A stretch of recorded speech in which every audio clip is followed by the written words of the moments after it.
Hello दोस्तों, story Aditya YT में आपका स्वागत है। My hot professor part 8 chapter 81 ऐश की बेशर्मी। आकर्ष ऐश को कपूर विला में ड्रॉप कर वहां से निकल जाता है। ऐश आकर्ष की कार को जाते हुए देख रही थी। उसके चेहरे में एक ब्राइट स्माइल थी। वह मुस्कुराते हुए पीछे मुड़ विला के अंदर जाने लगती है। पर कोई और भी था जो उन दोनों को देख रहा था। अनोखी जो दादी माँ के साथ शॉपिंग पर गई थी। अभी कुछ टाइम पहले ही उन लोग घर आए थे तो वह ऐश के रूम की बालकनी में बैठी हुई थी जब उसे किसी की कार कपूर विला में इंटर होते हुए दिखती है। कार कुछ इस प्रकार से खड़ी थी कि उसमें उसे केवल ऐश दिख रही थी और उसके साथ वाले लड़के की पीठ। वो बहुत कोशिश कर रही थी उससे उस लड़के का चेहरा देखने मिले। दोनों लव बर्ड एक दूसरे की तरफ देख रहे थे कि इतने में ही अनोखी की आंखें बड़ी हो जाती है जब वह देखती है कि ड्राइविंग सीट के पास बैठा हुआ लड़का ऐश की तरफ झुक उसको किस कर रहा था। ऐश भी उसके बालों को सहलाते हुए किस का रिस्पांस दे रही थी। कुछ समय बाद ऐश कार से बाहर आती है और कार वापस से गेट के बाहर निकल जाती है। अनोखी जो बालकनी से सब कुछ देख रही थी, ऐश को अंदर आते देख वह भी जल्दी से रूम से निकल बाहर आ जाती है। ऐश गाना गुनगुनाते हुए घर के अंदर आ रही थी कि सामने से अनोखी ऐश को परेशान करते हुए कहती है, क्या बात है मैडम, का मिजाज तो बड़ा रंगीन है, कुछ हुआ है क्या? अनोखी को 2 दिन बाद अपने सामने देख ऐसे चहकते हुए उसके पास जाती है और उसे गले लगाती है। आई मिस यू अनोखी। अनोखी भी ऐश को गले लगाते हुए कहती है, क्या बात है, बड़ी खुश लग रही है, ऐसा क्या जादू कर दिया हमारे जीजा जी ने जो तू 2 दिन में ही उनकी होकर रह गई। एक बार भी तूने मुझे कॉल नहीं किया, अब सामने हूं तो मिस यू कह रही है। ऐश अनोखी के कंधे पर मारते हुए कहती है, तू भी कैसी बातें कर रही है, ऐसा कुछ नहीं है। सच में ऐसा कुछ नहीं है तो कार में क्या हो रहा था अभी थोड़ी देर पहले? ये सब कहते हुए अनोखी चेहरे पर तिरछी मुस्कान लिए ऐश को देख रही थी। ऐश उसके कहने का मतलब समझ वह शर्माते हुए अपना सर झुका लेती है और कहती, तू मुझे परेशान करना बंद कर। इसके साथ ही ऐश जल्दी से दौड़ते हुए सीढ़ियों से ऊपर चढ़ अपने रूम की ओर चली जाती है। अनोखी उसे रोकते हुए कहती है, तू कहाँ भागी चली जा रही है, मेरे सवालों के जवाब दे पहले। अनोखी ऐश के पीछे पीछे दौड़ते हुए ऊपर उसके रूम में आ जाती है। अनोखी को अपने पीछे आता देख ऐश जल्दी से अपने रूम का गेट लगाने लगती है कि इतने में अनोखी जोर से धक्का दे कमरे के अंदर आ जाती है। अनोखी के ऐसे धक्का देने पर ऐश एकदम से पीछे चली जाती है और अनोखी को गुस्से में घूरते हुए कहती है, मुझे लग जाती ना, क्यों परेशान कर रही है मुझे। ऐश अभी यह कह ही रही थी कि अनोखी उसके गले से दुपट्टा खींच लेती है। अनोखी जैसे ही उसका दुपट्टा निकालती है तो ऐश के गले और उसके सीने पर बने निशान विजुअल होने लगते हैं। अनोखी ने बालकनी से देखा था कि जब वह दोनों एक दूसरे को किस कर रहे थे तो ऐश के हस्बैंड उसके गले में किस करते हुए उससे लव बाइट दे रहे थे। ऐश कार से निकलकर उसने अपने दुपट्टे से अपनी गर्दन को कवर किया था। अनोखी को लगातार अपने लव बाइट को घूरते देख वह अपने हाथों से अपने गले को छुपाते हुए कहती है, तू क्यों परेशान कर रही है मुझे, ला दे मेरा दुपट्टा इधर। मैं परेशान कर रही हूँ इधर। मेरी फ्रेंड जो मुझे एक भी बात नहीं छुपाती थी वह 2 दिन में अपने हस्बैंड के साथ में इतने आगे बढ़ गई है। मैंने सोचा नहीं था, अब फटाक से मुझे इन कलाकारियों के बारे में बता। अनोखी का इशारा ऐश के निशानों की तरफ था। मुझे सच सच बता कि तुम लोग अपनी कौन सी स्टेज तक पहुंच चुके हैं। ऐश अनोखी से मुंह मोड़ते हुए बेड के ऊपर बैठते हुए कहती है, मैं नहीं बता रही तुझे कुछ, तू मुझे परेशान कर रही है। ऐश मुझे सब कुछ जानना है, शुरू से लेकर लास्ट तक तुम दोनों ने 2 दिन में क्या क्या किया, तेरा हस्बैंड कैसा है और सबसे पहले मुझे उनकी फोटो दिखाओ। ऐश अपने होठों को काटते हुए कहती है, मेरे पास उनका कोई फोटो नहीं है और जब तू मेरे हस्बैंड को देखेगी तो चौंक जाएगी। क्यों, इतने हैंडसम है क्या जीजू? ऐश इतराते हुए कहती है, बिल्कुल, जिस दिन तू उन्हें देखेगी तेरा मुंह खुला और आंखें बड़ी हो जाएंगी। हाँ, वह दिन कल ही है और मैं कल उनको देख लूंगी। वह सब छोड़, मुझे ये बता तूने क्या किया इन 2 दिनों में और ये लव बाइट्स, इनका क्या मतलब निकालूं मैं कि तुम लोग कितना आगे बढ़ गए हो। ऐश बिना दुपट्टे की ही बेड पर लेटते हुए अपने आप को हक कर लेती और कहती है, इतना आगे बढ़ गए हैं कि हमने सारी हदें ही पार कर ली है। अनोखी चौंकते हुए कहती है, क्या तू पागल हो गई है क्या? तुम दोनों ने 2 दिन में ही यह सब कर लिया, तू तो उनको जानती तक नहीं थी। ऐश हंसते हुए अनोखी की तरफ देखती है जिसका मुंह खुला हुआ था और वह ऐश को आश्चर्य से देख रही थी। मुंह बंद कर ले वरना मक्खी चली जाएगी। ऐश की बात सुन अनोखी अपना मुंह बंद करती है और बेड पर उसके पास बैठते हुए कहती है, तू सच कह रही है ना, तुम दोनों ने वह सब कर लिया?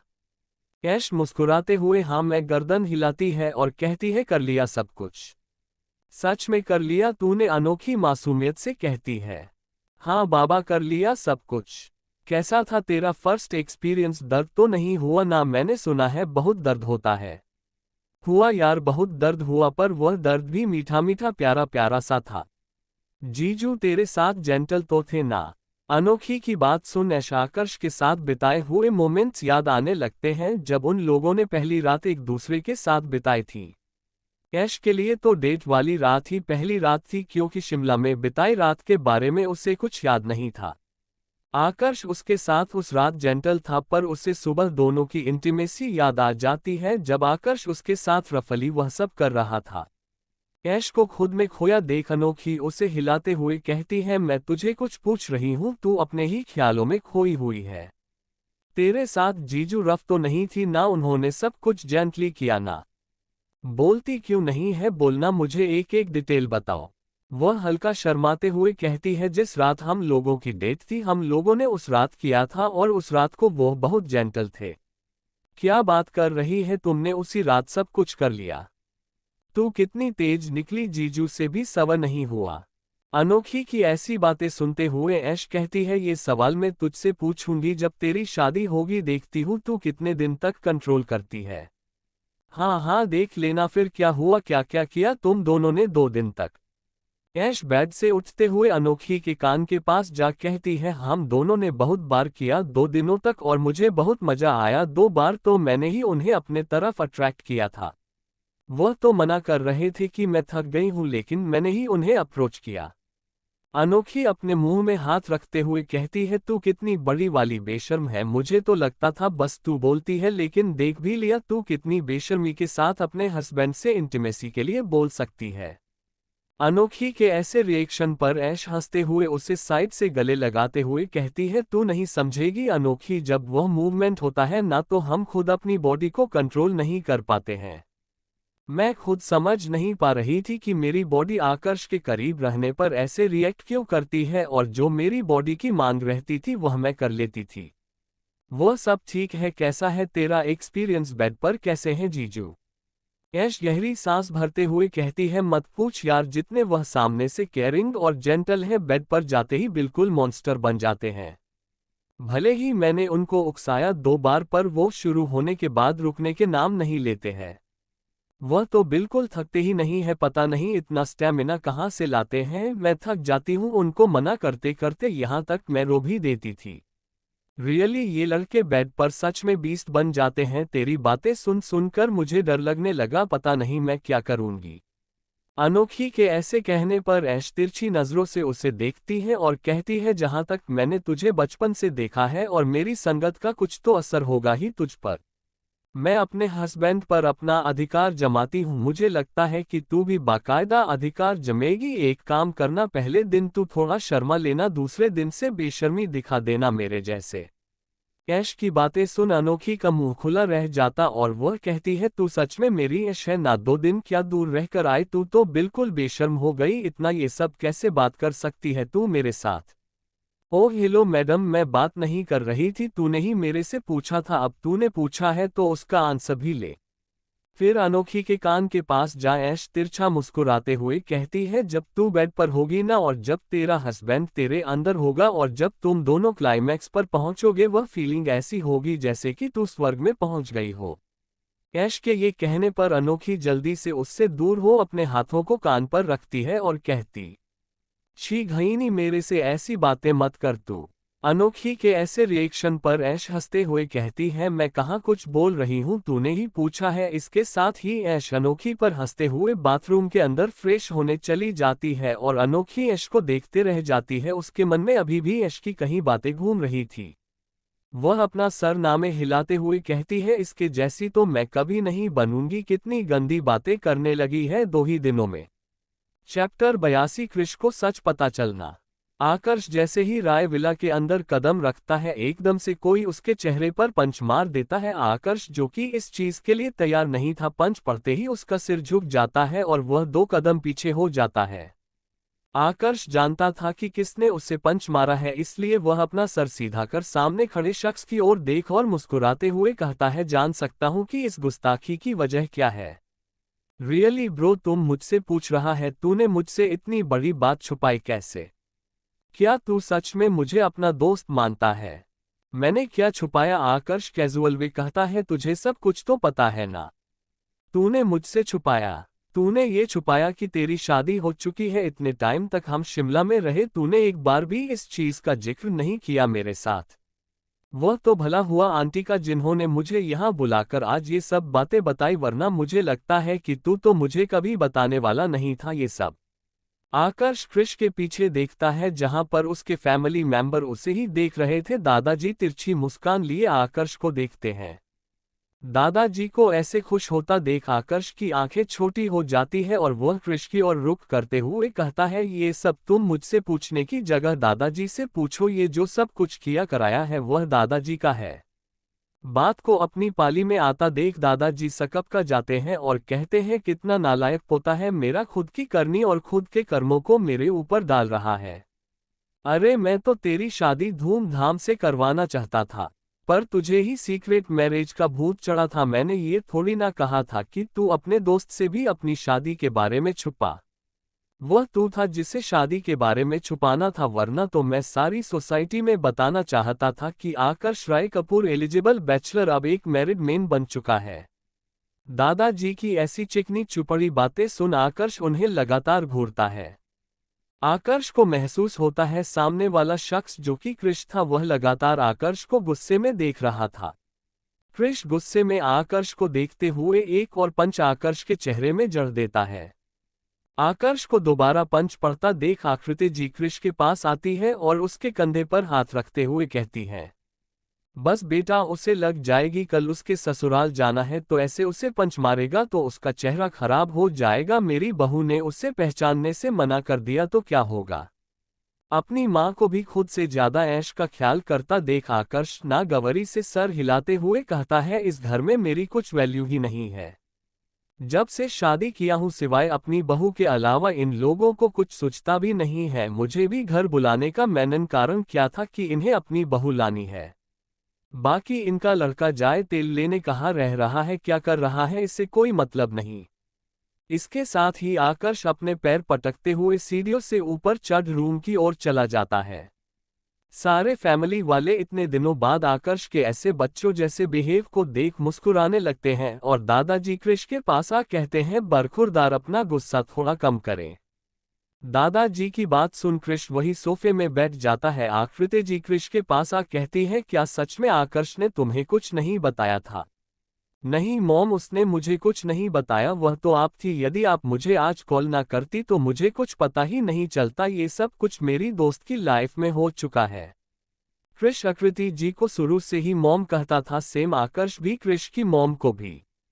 क्रिश को वो पल याद आ जाते हैं जब वह अनोखी को जस्ट कॉल ही करने वाला था कि इतने में आकृति जी का कॉल बजता है, जो उसे जल्दी घर आने के लिए कह रही थी। आकृति जी की ऐसी बात सुन क्रिश जल्दी जल्दी अपने केबिन से बाहर निकलता है और अनोखी को आज हॉस्पिटल ना आने का मैसेज कर तुरंत राय विला की ओर निकल जाता है। कुछ समय बाद वो यहाँ पहुँच जाता है। राय विला में आकर उसे सब कुछ सही लगता है तो वह जल्दी से आकृति जी के पास आ कहता है, क्या हुआ मॉम, आप इतनी जल्दबाजी में मुझे क्यों बुला रही थी? क्रिश को इतनी जल्दी आया देख आकृति जी मुस्कुराते हुए कहती हैं, तुम्हें एक गुड न्यूज़ देनी है, उसी के लिए बुलाया गया है। कौन सी गुड न्यूज? आकृति जी आकर्ष और ऐश्वर्या के बारे में क्रिश को सारी बातें बता देती है। क्रिश डे से बातें सुन रहा था, उसके हाथों की मुट्ठियां कसती जा रही थी। इतने में उसे कार रुकने की आवाज आती है।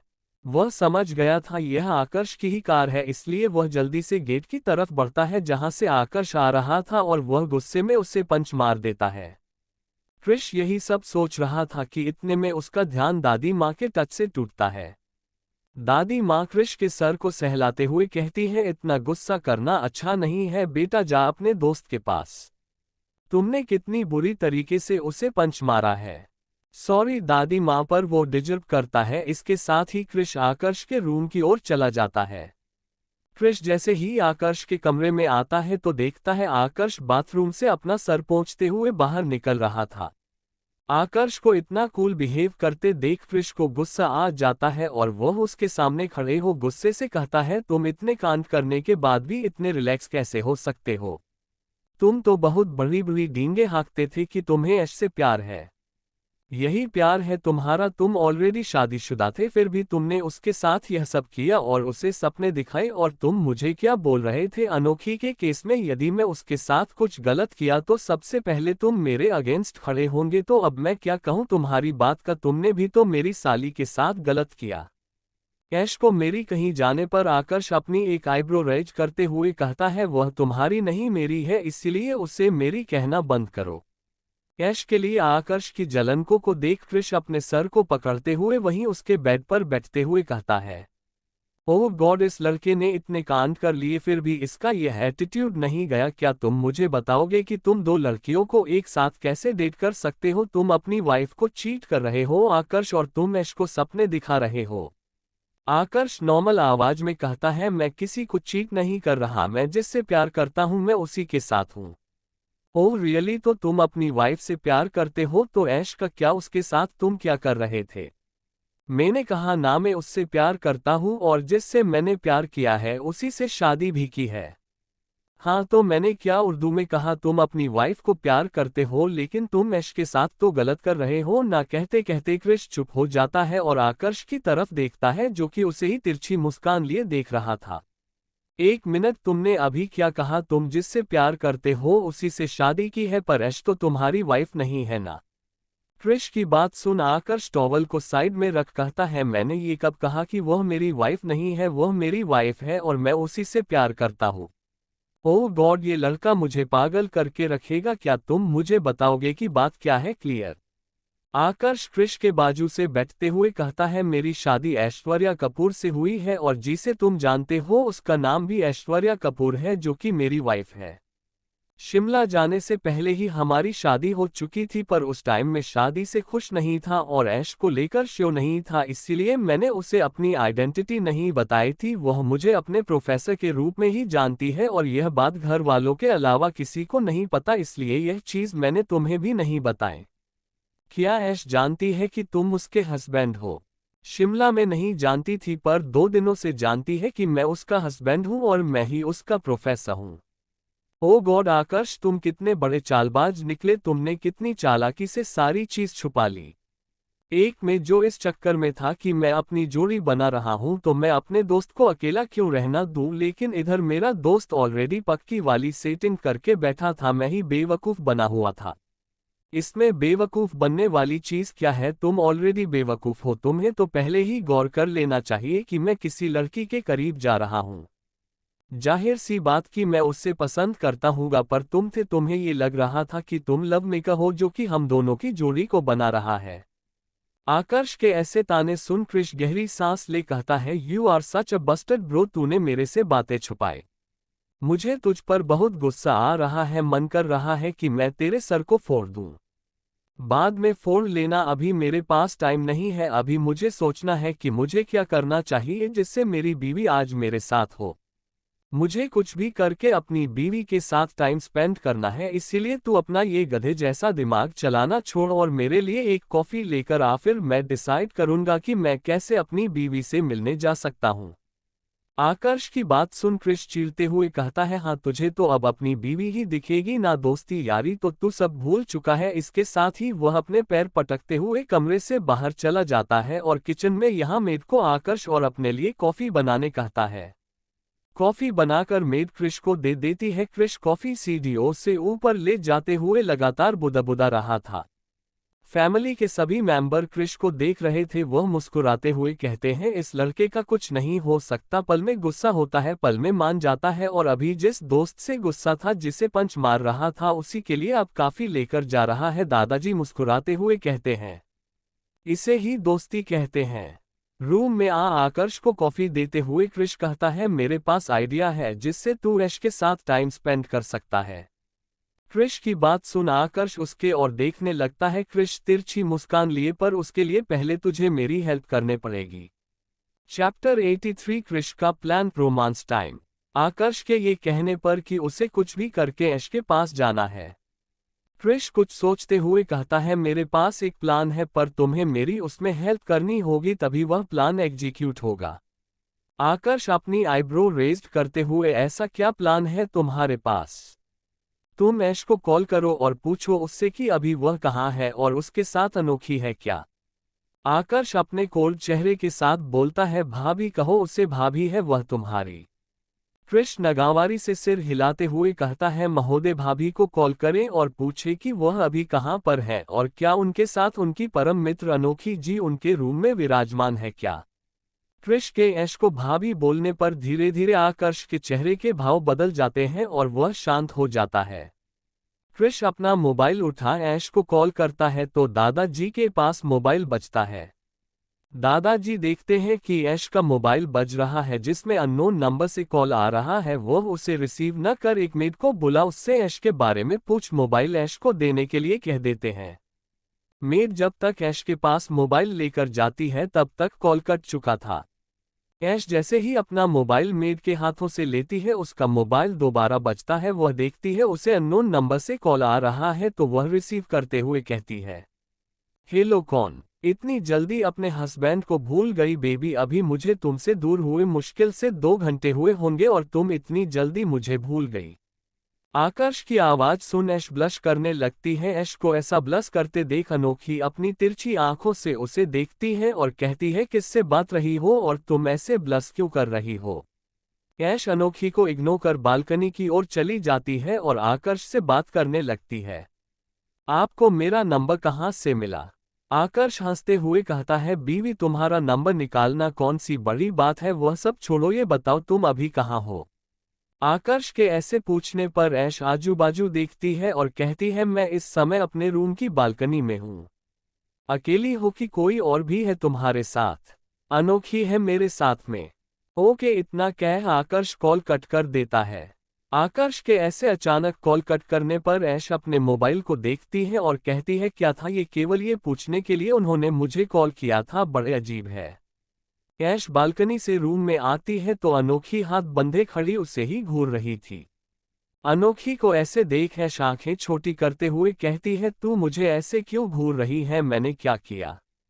अभी मुश्किल से तुझे आए 2 घंटे नहीं हुआ, तेरे हस्बैंड का कॉल भी आ गया, क्या बात है चल रही थी तुम दोनों में? ऐश हाथ बांधते हुए कहती है, तुझे क्यों जानना है हम दोनों में क्या बातें चल रही थी? अनोखी चीरते हुए ऐश के पास आती है और कहती, बताना क्या बात है चल रही थी?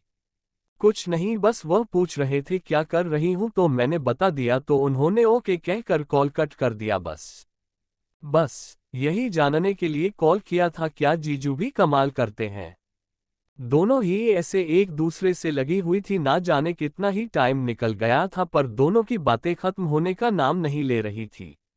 ऐश जो कि थकी हुई थी वह अनोखी से बातें करते करते ही सो जाती है। ऐश को सोता देख अनोखी भी उसके बाजू में लेट जाती है। दोनों एक दूसरे को हक किए सो रहे थे। ऐसे ही 3-4 घंटे बीत जाते हैं। ऐश और अनोखी की नींद मेड के बुलाने पर खुलती है जो उन्हें डिनर के लिए बुलाने आई थी। दोनों फ्रेश होकर नीचे की ओर चली जाती है जहां पर दादा दादी और आशी दोनों का ही वेट कर रहे थे। दादी माँ 2 दिन बाद ऐश को देख उससे ट्रिप के बारे में पूछने लगती है। ऐसे ही सभी का डिनर खत्म होता है। डिनर करने के बाद अनोखी और ऐश दोनों ही ऐश के रूम में आ कपड़े चेंज कर बेड पर लेट जाती है। ऐश जैसे ही लेटती है तो अनोखी के साइड में रखा हुआ ऐश का मोबाइल बीप की आवाज से बजता है। अनोखी ऐश का मोबाइल उठा देखती है तो उसमें हब्बी के नाम से एमएसजी आया था जिसमें लिखा हुआ था कम टू रूफ। उस मैसेज को देख अनोखी आंखें छोटी कर ऐश की तरफ देखती है जो कि उसे ही देख रही थी। ऐश कंफ्यूजन में पूछती, क्या हुआ? तो मुझे ऐसे क्यों देख रही है? किसका मैसेज आया है, दिखा मुझे। मैसेज आया नहीं है, बुलाया गया है आपको, आपके प्रियतम ने छत में जाए इंतजार कर रहे हैं आपके प्रियतम छत में आपका। ऐश आंखें बड़ी करते हुए कहती, क्या बात कर रही है? पर उन्होंने अभी कॉल में तो ऐसा कुछ नहीं कहा था। ऐश जल्दी से अनोखी के हाथ से मोबाइल लेती है और एमएसजी को ओपन करती है, जिसमें लिखा हुआ था कि उसका छत में वेट कर रहा है और वह छत में आए। उसे मैसेज को पढ़कर ऐश ब्लश करते हुए धीरे से अनोखी की तरफ देखती है, जो कि उसे ही घूर रही थी। ऐश अनोखी को देखते हुए धीरे धीरे मुस्कुराती है और उसे मिन्नतों भरी नजरों से देखने लगती है। अनोखी जानती थी कि ऐश उसे छत जाने की इजाजत मांग रही है। वह हल्का मुस्कुराकर उसे आंखों से जाने के लिए कह देती है। ऐश खुश होते हुए अनोखी को हक करती है और अपने कमरे को खोल धीरे धीरे छत की ओर चली जाती है। ऐश धीरे धीरे चल रही थी क्योंकि वो किसी को उठाना नहीं चाहती थी कि वह आकर्ष से चुपके चुपके छत में मिल रही थी। ऐश जैसे ही छत पहुंचती है तो पूरा छत अंधेरे से भरा हुआ था। उस अंधेरे छत को देख ऐश डर जाती है और अपने मोबाइल की टॉर्च जलाने लगती है। ऐश का ध्यान मोबाइल में था कि उसे अपनी कमर पर किसी के हाथ फील होते हैं। उन हाथों को फील कर ऐश चौंकते हुए कौन है? आकर्ष उसके कान में फूंक मारते हुए कहता है भूत। आकर्ष की आवाज सुन ऐश गहरी सांस लेते हुए कहती है आप ऑलरेडी छत में थे। मैं डर गई, कुछ जलाते नहीं बना आपसे। ऐश की ऐसी बात सुन आकर्ष हंसते हुए कहता है मैं तुम्हें डराना चाहता था, इसीलिए तो अंधेरा रखा था। ऐश आकर्ष के हाथ को झटकते हुए मोबाइल की टॉर्च के जरिए छत की लाइट ऑन करती है। वह छत एक मिनी गार्डन जैसा था जिस पर छोटी छोटी घास लगी हुई थी और चारों तरफ फ्लावर्स लगे हुए थे। बीच में एक झूला लगा हुआ था। ऐश गुस्सा होने का दिखावा करते हुए उस झूले में बैठ जाती है। ऐश को ऐसे गुस्से में देख आकर्ष ऐश के पीछे जाता है और ऐश की गोद में सर रखते हुए झूले में लेट जाता है। ऐश आकर्ष का सर हटाते हुए कहती है जाए ना, डरा लिया न, अब यहाँ क्या कर रहे हैं आप? मेरे पास बड़ा डराने का शौक है। आकर्ष ऐश का हाथ पकड़ अपने हाथों में लेता और कहता है तुमसे 2 घंटे की दूरी भी मुझसे बर्दाश्त नहीं हो रही थी तो पूरी रात कैसे बीता देता मैं तुम्हारे बिना। इसके साथ ही वह ऐश के हाथों को चूम लेता है। ये सब कहते हुए आकर्ष लगातार ऐश की आंखों में देख रहा था। आकर्ष के ये कहने और उसके हाथों को चूमने से ऐश के गाल लाल हो जाते हैं और वह शर्माने लगती है। आकर्ष अपने दूसरे हाथ से ऐश की गर्दन में हाथ डाल उसके सर को नीचे झुकाता है और अपने होठों को उसके होठों से जोड़ देता है। दोनों एक दूसरे को किस कर रहे थे। आकर्ष लगातार ऐश के लिप्स को शक कर रहा था। धीरे धीरे ऐश भी आकर्ष के किस का रिस्पांस देने लगती है। आकर्ष किस को ब्रेक कर ऐश की ओर देखता है जो कि हौंफते हुए उसे ही देख रही थी। ऐश को ऐसे देख आकर्ष जल्दी से उठकर बैठ जाता है और ऐश को उठा अपनी गोद में बिठा लेता है और उसके बालों को पीछे से पकड़ उसके चेहरे की नजदीक जा दोबारा उसे किस करने लगता है। आकर्ष बहुत डेस्परेट होकर ऐश को किस कर रहा था। ये 2 घंटे उसने ऐश के बिना कैसे बिताए थे यह वही जानता था। ऐश आकर्ष के गले में हाथ डाल आकर्ष की किस का रिस्पांस करने लगती है। आकर्ष के हाथ धीरे धीरे ऐश के सीने की ओर जा रहे थे और वह उसके कसे हुए सीने को धीरे धीरे दबाने लगता है। ऐश मुंह से वह एक सिसकी निकलती है। आकर्ष लगातार उसके लिप्स को किस करते हुए उसके सीने को प्रेस करते जा रहा था। आकर्ष ऐश के लिप्स को छोड़ ऐश की गर्दन में किस करने लगता है। ऐश धीरे से अपनी गर्दन को बेंड कर आकर्ष को और डीप किस करने का ऑफर करती है कि वह आराम से उसकी गर्दन को किस कर सके। आकर्ष ऐश की नाइट सूट के अंदर अपना हाथ डाल धीरे धीरे उसके मिड एरिया को सहला रहा था। आकर्ष के ऐसा करने पर ऐश सहर रही थी। वह अपनी कमर को बेंड करते हुए आकर्ष के टच को फील कर रही थी। ऐश के रिस्पांस को देखते हुए आकर्ष ऐश को वहीं झूले में लिटा खुद उसके ऊपर आ उसके अपर नाइट सूट को ऊपर कर उसके से एक सीन को मुंह में भरकर शक करते हुए दूसरे को प्रेस करने लगता है। आकर्ष के ऐसा करने पर ऐश उसके सर को पकड़ अपने सीने की तरफ प्रेस करने लगती है। ऐश को ऐसा करते देख आकर्ष उसके सीने को और तेज शक करने लगता है। एक हाथ उसके सीने को प्रेस कर रहे थे और दूसरा हाथ उसके मिड एरिया को सहला रहा था। ये सब ऐश को बहुत अच्छा लग रहा था। ऐश को खुद में खोता देख आकर्ष जल्दी से ऐश को गोद में उठा वहीं नीचे घास पर लिटा देता है और अपनी शर्ट को रिमूव कर ऐश के ऊपर आ जाता है।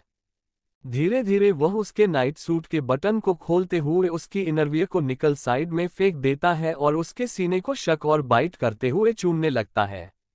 ऐश लगातार सिसकियां ले रही थी। ऐश की सिसकियां को सुन आकर्ष ऐश में बहकता चला जा रहा था। वह वापस से ऐश के लिप्स की ओर बढ़ाकर उन्हें चूमने लगता है। ऐश आकर्ष के किस को फील करते हुए उसे भी रिस्पांस करने लगती है। ऐश एकदम से चौंक जाती है आकर्ष के अगले एक्शन से। Chapter 84 rooftop intimacy. रूम में कौन है? ऐश के किस के रिस्पांस को महसूस कर आकर्ष डेस्परेटली ऐश को झूले से उठा नीचे बिछी घास पर लिटा देता है और अपनी शर्ट को रिमूव कर ऐश के ऊपर आ जाता है। वह उसे लगातार किस करते हुए उसके नाइटवियर की बटन्स को खोल रहा था। कुछ ही देर में ऐश केवल इनरवियर में आकर्ष के सामने थी। वह इनरवियर भी कुछ ऐसी हालत में थी कि उसका रहना ना रहना एक बराबर था। आकर्ष ने उसे एक्साइटमेंट के कारण ऊपर खींच दिया था। ऐश लगातार आकर्ष को किस कर रही थी और आकर्ष अपने एक हाथ से ऐश के सीने को मसल रहा था और दूसरे हाथ से उसके मिड एरिया को सहलाते हुए अपनी फिंगर को प्रेस कर रहा था। आकर्ष के हर मूव से ऐश की सिसकियां निकल रही थी। आकर्ष लगातार ऐश को किस करते हुए उसके एक हाथ को अपने मैनहुड में रख देता है। आकर्ष के हार्ड मैनहुड को अपने हाथों में फील कर ऐश चमक जाती है और उसकी आंखें बड़ी हो जाती है। वह अपनी बड़ी बड़ी आंखों से आकर्ष को देखने लगती है जो कि एक स्मिर्क के साथ उसे ही देख रहा था। Baby I need to feel your fucking toe in my part. Aakarsh की बात सुन ऐशना में सर हिलाती है तो आकर्ष जोर से उसके सीने को दबा देता है। आकर्ष के ऐसे करने पर ऐश सिसक जाती है। उसकी आंखों में हल्के आंसू आ जाते हैं। आकर्ष उसके अंशुओं को गुजारिश भरी नजरों से देखते हुए उसे हाँ में इशारा करता है। आकर्ष की ऐसी नजरों को देख ऐश धीरे से हाँ में सिर हिला देती है तो आकर्ष ऐश के ऊपर से उठ झूले पर बैठ जाता है। ऐश आकर्ष के सामने घुटने के बल बैठ धीरे धीरे उसके कपड़े रिमूव करने लगती है। ऐश के स्पर्श को अपने मिड एरिया में महसूस कर आकर्ष पलेजे से अपनी गर्दन पीछे झुका लेता है। ऐश लगातार आकर्ष के पार्ट को किस करते हुए टच कर रही थी। आकर्ष ऐश के हर टच से गहरी सांस ले रहा था। आकर्ष ऐश के सिर को पकड़ नीचे की ओर प्रेस करता है। कुछ देर बाद ही आकर्ष अपने क्लाइमैक्स पर पहुंच जाता है। ऐश के हाथ दर्द करने लगे थे और वह हौंफते हुए आकर्ष को देख रही थी जो कि मुस्कुराते हुए ऐश को देख रहा था। आकर्ष की ऐसी मुस्कुराहट देख ऐश मुंह बनाते हुए कहती है, आपने ये सब जानबूझकर किया, मेरा हाथ दर्द करने लगा। आकर्ष ऐश के हाथ को पकड़ चूम लेता है और कहता है, कोई बात नहीं, इस दर्द को मैं अभी मिटा दूंगा। इसके साथ ही आकर्ष ऐश को धक्का देता है। आकर्ष के ऐसे धक्का देने पर ऐश पीछे गिर जाती है पर घास होने के कारण उसे चोट नहीं लगी थी। आकर्ष जल्दी से अपनी बॉटम बियर को रिमूव कर ऐश के ऊपर आता है और धीरे धीरे ऐश की शॉर्ट पैंट को रिमूव कर देता है। ऐश तो आकर्ष की स्पीड देखकर ही दंग रह गई थी। ऐश कुछ बोलने वाली थी कि आकर्ष उसके लिप्स को अपने लिप्स से लॉक कर देता है और एक हाथ से ऐश के पैरों को फैला अपने हार्ड पार्ट को उसके सॉफ्ट पार्ट में रगड़ने लगता है। ऐश जैसे ही यह सब महसूस करती है उसकी बॉडी में एक कपकपी छूट जाती है। आकर्ष लगातार यह कर रहा था जिससे ऐश का कंट्रोल लूज हो रहा था। वह जोर से आकर्ष के कंधे को दबाती है जिसे महसूस कर आकर्ष तिरछी मुस्कान लिए ऐश के एक थाई को पकड़ बिना किसी वार्निंग के उसके अंदर इंटर हो जाता है। आकर्ष के इतने हार्डली इंटर से ऐश की एक चीख निकल जाती है। आकर्ष ऐश को किस करते हुए उसे कंफर्ट करता है और धीरे धीरे उसके अंदर मूव करते हुए इन और आउट होने लगता है। आकर्ष के मूव करने पर ऐश की पूरी बॉडी से हिल रही थी। वो लगातार सिसकियां भर रही थी। आकर्ष उसके लिप्स को छोड़ उसके सीने को चूमते हुए शक करने लगता है। ऐश आकर्ष द्वारा दिए जा रहे प्लेजर को महसूस कर उसके बालों में हाथ फेरते हुए उसके सर का दबाव अपने सीने पर बनाने लगती है। आकर्ष को जब महसूस होता है कि ऐश भी इंजॉय कर रही है तो वह ऐश की कमर में अपनी पकड़ बना अपनी कमर को तेजी से मूव करने लगता है। आकाश के किए इस हमले से ऐश संभल नहीं पाती और तेज तेज चिल्लाते हुए सिसकने लगती है। ऐश की ऐसी सिसकियां को सुन आकर्ष आउट ऑफ कंट्रोल हो लगातार ऐश के अंदर खुद को मूव करने लगता है। दूसरी तरफ ऐश के रूम से जाने के बाद अनोखी वहीं बेड पर लेटी हुई क्रिश के बारे में सोचने लगती है कि इतने में ही उसका कॉल बजता है। वह देखती है कि क्रिश का कॉल आ रहा है। क्रिश के कॉल को इतनी रात आता देख वह अपनी आईब्रो रेज करते हुए कहती है, इस शैतान के बारे में सोचा नहीं कि इसका कॉल आ गया, अभी इतनी रात को मुझे कॉल क्यों कर रहा है। अनोखी चीलते हुए कॉल रिसीव करती और कहती है, हेलो, किस लिए कॉल किया इतनी रात को? इंसान बात करने के लिए ही कॉल करता है, मुझे बात करनी है इसलिए मैंने कॉल किया। तो बात दिन में भी हो सकती है, रात को कॉल करने की क्या जरूरत थी? अरे दिन में ही बात करनी रहती तो मैं रात को थोड़ी ना कॉल करता। क्रिश की ऐसी घुमावदार बातों को सुन अनोखी चिढ़ते हुए कहती है, आखिर आपको प्रॉब्लम क्या है मिस्टर क्रिश, क्या आप क्लियर बताएंगे? क्रिश हंसते हुए कहता है, प्रॉब्लम कुछ नहीं है, बस आज मैंने आपको देखा नहीं ना, तो आपको देखने का बड़ा मन कर रहा है, क्या मैं आपके घर आ जाऊं? क्रिश की बात सुनकर अनोखी चीख जाती है, पर उसके घर आने की बात सुन उसके दिमाग में एक आइडिया आता है और वह शैतानी हंसी हंसते हुए कहती है, बिल्कुल आ जाए। अनोखी के सामने से आ रहे हैं ऐसे ऑफर को सुन क्रिश सोच में पड़ जाता है कि आखिर इस लड़की के दिमाग में चल क्या रहा है, पर अनोखी की आगे की बात सुन वह सब समझ जाता है। जी मिस्टर क्रिश, जरूर आप मेरे घर आ जाए, मैं अपने रूम में आराम कर रही हूँ और आपका वेट ही कर रही हूँ, प्लीज जल्दी आइएगा। क्रिश मन में, अच्छा अच्छा बेटा खुद भाभी के साथ है और मुझे अपने घर भेज रही है, अभी बताता हूँ मैं तुमको, रुको। ठीक है, फिर आप मेरा वेट कीजिए, मैं कुछ ही देर में आपके पास पहुंच रहा हूं। क्रिश को अपने प्लान में फंसता देख अनोखी कॉल कट कर देती है और जोर जोर से हंसने लगती है, जब तुम घर पहुंच जाओगे और मुझे वहां नहीं देखोगे तब बड़ा मजा आएगा। इसके साथ ही वह मोबाइल साइड में रख चादर तानकर सो जाती है, क्योंकि उसे पता था कि अब ऐश सुबह तक नहीं आने वाली। यहाँ छत में आकर्ष लगातार ऐश के साथ इंटीमेट हो रहा था। अब ऐश थकती पर आकर्ष रुकने का नाम ही नहीं ले रहा था। ऐश आकर्ष पर चिल्लाते हुए कहती है, प्लीज प्रोफेसर अब तो थोड़ा रुक जाए, आप कब से कर रहे हैं? सॉरी बेबी, पर मैं जब भी तुम्हारे पास आता हूँ मैं अपना सारा कंट्रोल खो देता हूँ। मैं आउट ऑफ कंट्रोल हो जाता हूँ और अभी तक मेरा फिनिश नहीं हुआ, इसलिए जब तक मेरा फिनिश नहीं हो जाता तब तक तुम्हें मुझे झेलना पड़ेगा। ऐश चिढ़ते हुए आकर्ष के कंधे पर मारती और कहती है, मैं थक चुकी हूँ, हम कब से कर रहे हैं ऑलरेडी, हमने आज सुबह भी किया था, बस भी करो ना हो तो गया। आकर्ष उसके माथे को चूमते हुए कहता है, बस थोड़ी देर और मेरा फिनिश हो जाएगा, फिर तुम आराम कर लेना। ऐश बहुत अच्छे से जानती थी कि उसके प्रोफेसर का थोड़ी देर मतलब आधा एक घंटा, इसीलिए वह आगे कुछ ना बोलती और आकर्ष को महसूस करने लगती है। आकर्ष और भी तेजी के साथ उसके साथ इंटीमेट होने लगता है। ऐश को अब हद से ज्यादा दर्द हो रहा था। एक तो सुबह की इंटीमेसी प्लस शाम को वापस इंटीमेट होने के कारण उसे अब थकान लग रही थी, पर आकर्ष है कि रोकने का नाम ही नहीं ले रहा था। आकर्ष अपनी पोजीशन चेंज करते हुए ऐश को अपने ऊपर शिफ्ट करता है और कहता है, तुम मूव करो। ऐश मुंह खोलते हुए कहती, आप पागल हो गए, मैं ऑलरेडी थकी हुई हूं और आप रुकने का नाम नहीं ले रहे हैं, मैं नहीं करने वाली हूं। ऐश को ना करते देख आकर्ष एकदम से एंटर हो उसकी कमर को पकड़ मूव करने लगता है। आकर्ष के ऐसा करने पर ऐश चिल्लाते हुए मौन करने लगती है। ऐश जोर से चिल्लाते हैं, you are so a beast. Aish को दर्द में देख आकर्ष वापस से अपनी पोजीशन चेंज करता है और उसके साथ तेजी से मूव होते हुए उसके लिप्स पर किस करता है और कान में कहता है, बस फिनिश हो ही गया।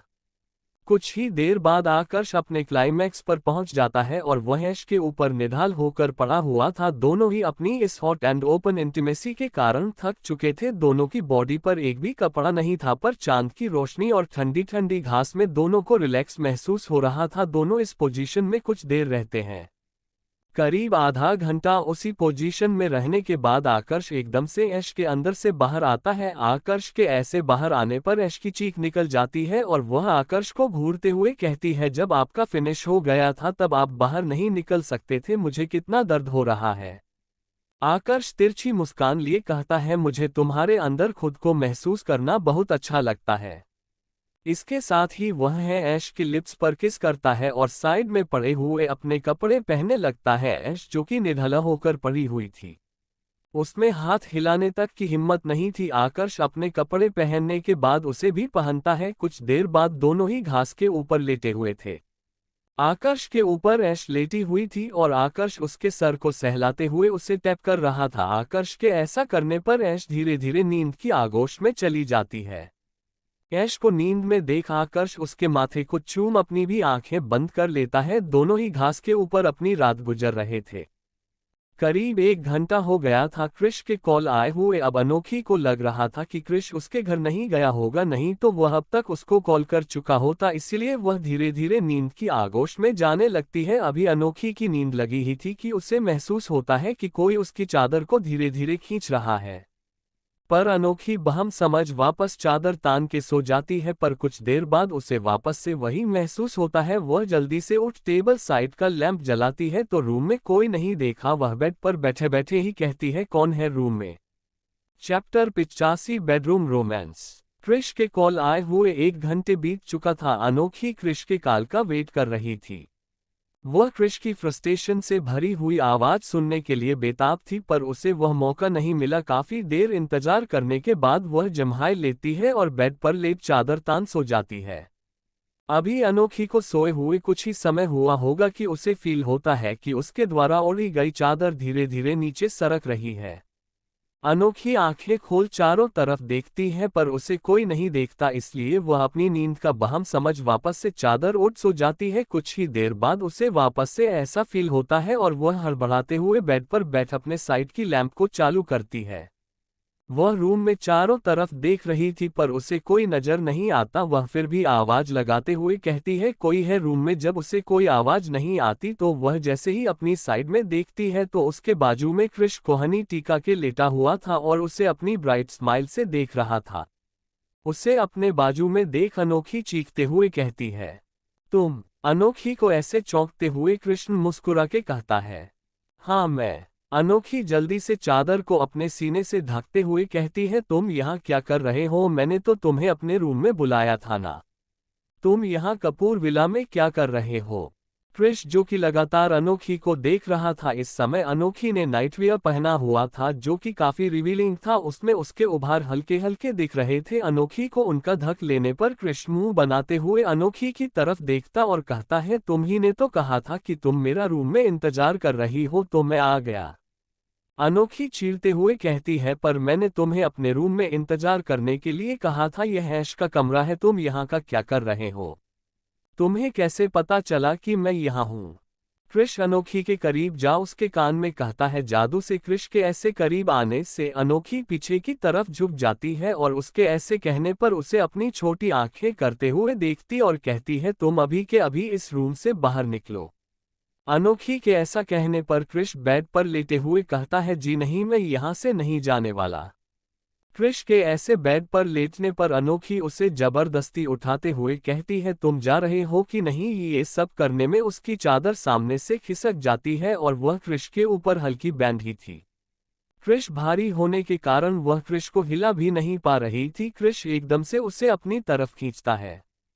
क्रिश के ऐसे खींचने पर अनोखी एकदम से क्रिश के ऊपर गिर जाती है। अनोखी का सीना क्रिश के सीने से टकराता है। अपने सीने पर इतनी सॉफ्ट चीज फील कर क्रिश की हवाइयां उड़ गई थी। वह यहाँ पर बस अनोखी को परेशान करने आया था, पर ऐसे उसके टच को फील कर वह उसे देखने लगता है।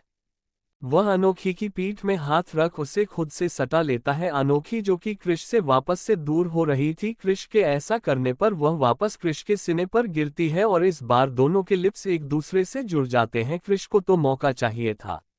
अपनी लिप्स पर अनोखी के लिप्स को महसूस कर वह अनोखी के सर के पीछे हाथ लगा उसे किस करने लगता है।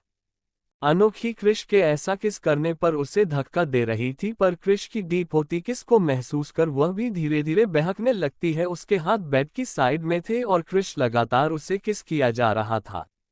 क्रिश कभी उसके अपर लिप को किस करता तो कभी लोअर लिप को। अब क्रिश को अनोखी के मुंह में अपनी जीभ को इंटर करना था, पर अनोखी अपना मुंह नहीं खोल रही थी, इसलिए वह अपनी पोजीशन को चेंज कर अनोखी के ऊपर आ जाता है।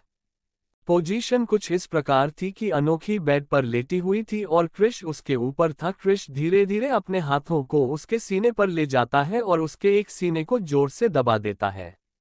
अपने सीने पर दर्द महसूस कर अनोखी जोर से चीखती है। अनोखी के चीखने पर क्रिश जल्दी से उसके मुंह में अपनी जीभ को इंटर कर उसके मुंह को एक्सप्लोर करने लगता है। वह उसे फ्रेंच किस कर रहा था और एक हाथ से लगातार अनोखी के सीने को सहला रहा था। अनोखी धीरे धीरे क्रिश के साथ बहक रही थी। वह क्रिश के बालों में हाथ डाल उसे सहलाने लगती है। क्रिश और भी गहराई से उसे चूमते हुए लगातार उसके सीने को मसल रहा था।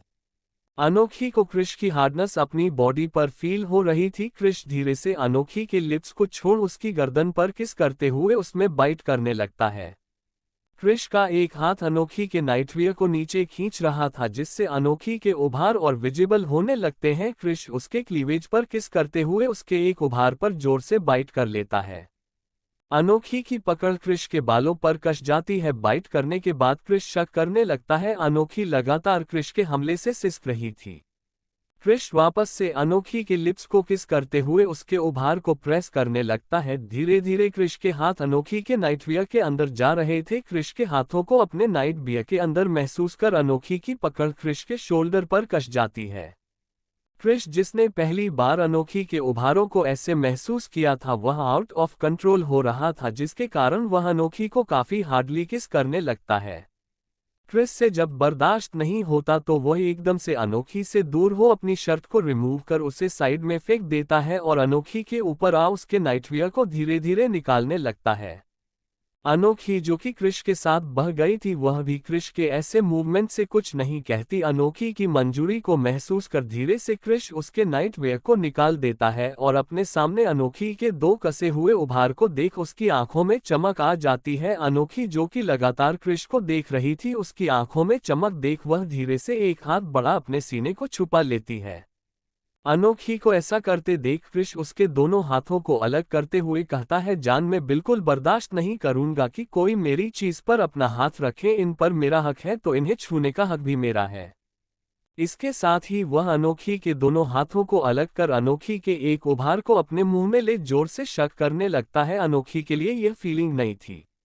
इस फीलिंग को महसूस कर उसकी बॉडी हल्की किसी बैंड हो जाती है और उसके उभार उठ जाते हैं। वह अपनी गर्दन को पीछे बैंड कर क्रिश द्वारा दिए जा रहे हैं प्लेजर को एंजॉय करने लगती है। अब कंडीशन कुछ ऐसी थी कि क्रिश उसके एक उभार को शक कर रहा था और दूसरे उधर को मसल रहा। करीब आधे घंटे तक क्रिश लगातार यही सब कर रहा था। अब अनोखी थक चुकी थी, उसके माथे पर हल्का पसीना आ गया था और उसे अपने उभार में दर्द महसूस हो रहा था।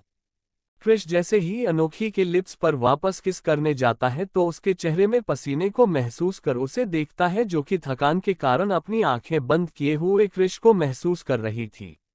अनोखी को ऐसे देख क्रिश उसके माथे में चूमते हुए अपने सर को उसके सीने में रख लेता है। क्रिश को रुका हुआ देख अनोखी नीचे सिर क्रिश कर को देखती है, जो कि उसके सीने में सर रखे हुए लेता था। अनोखी अपने हाथ को उसके सर पर रख सहलाने लगती है। क्रिश अनोखी के टच को महसूस कर अनोखी से कहता है अनोखी।